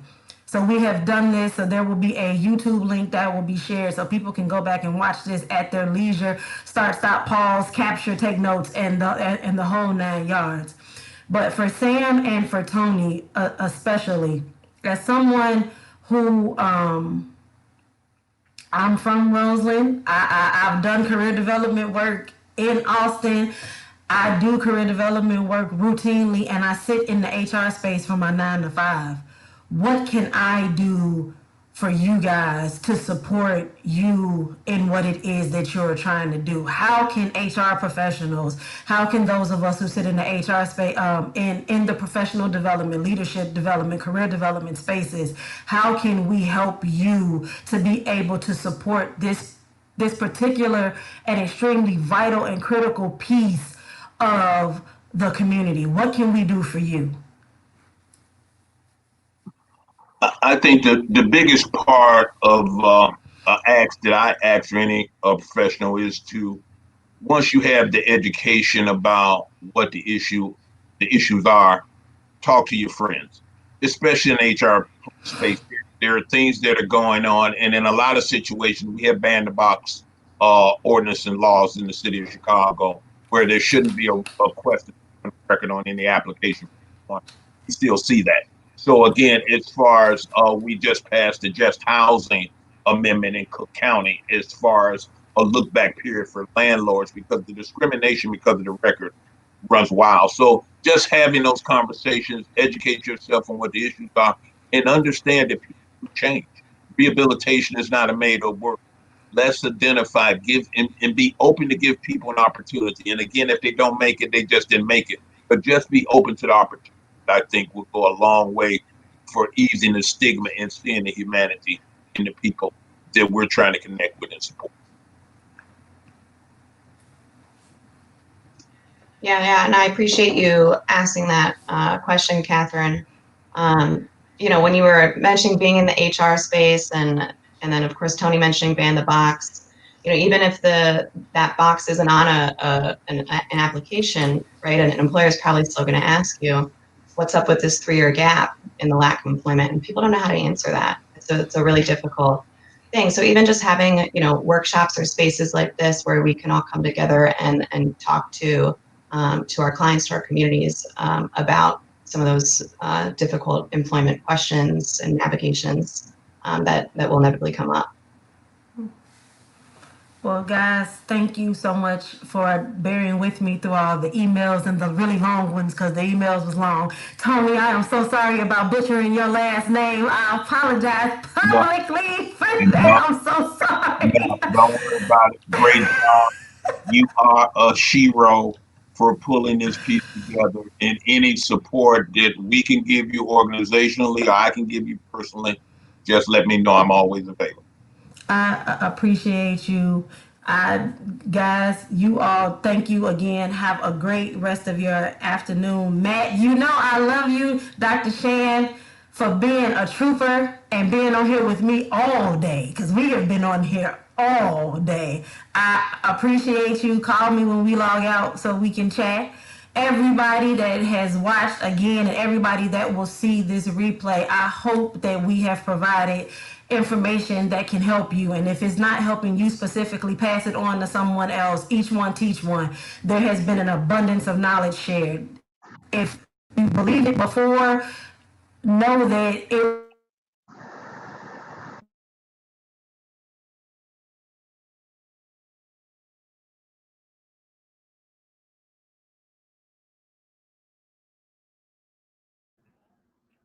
Samantha, are you still there? I think we're the only two not frozen. Lost.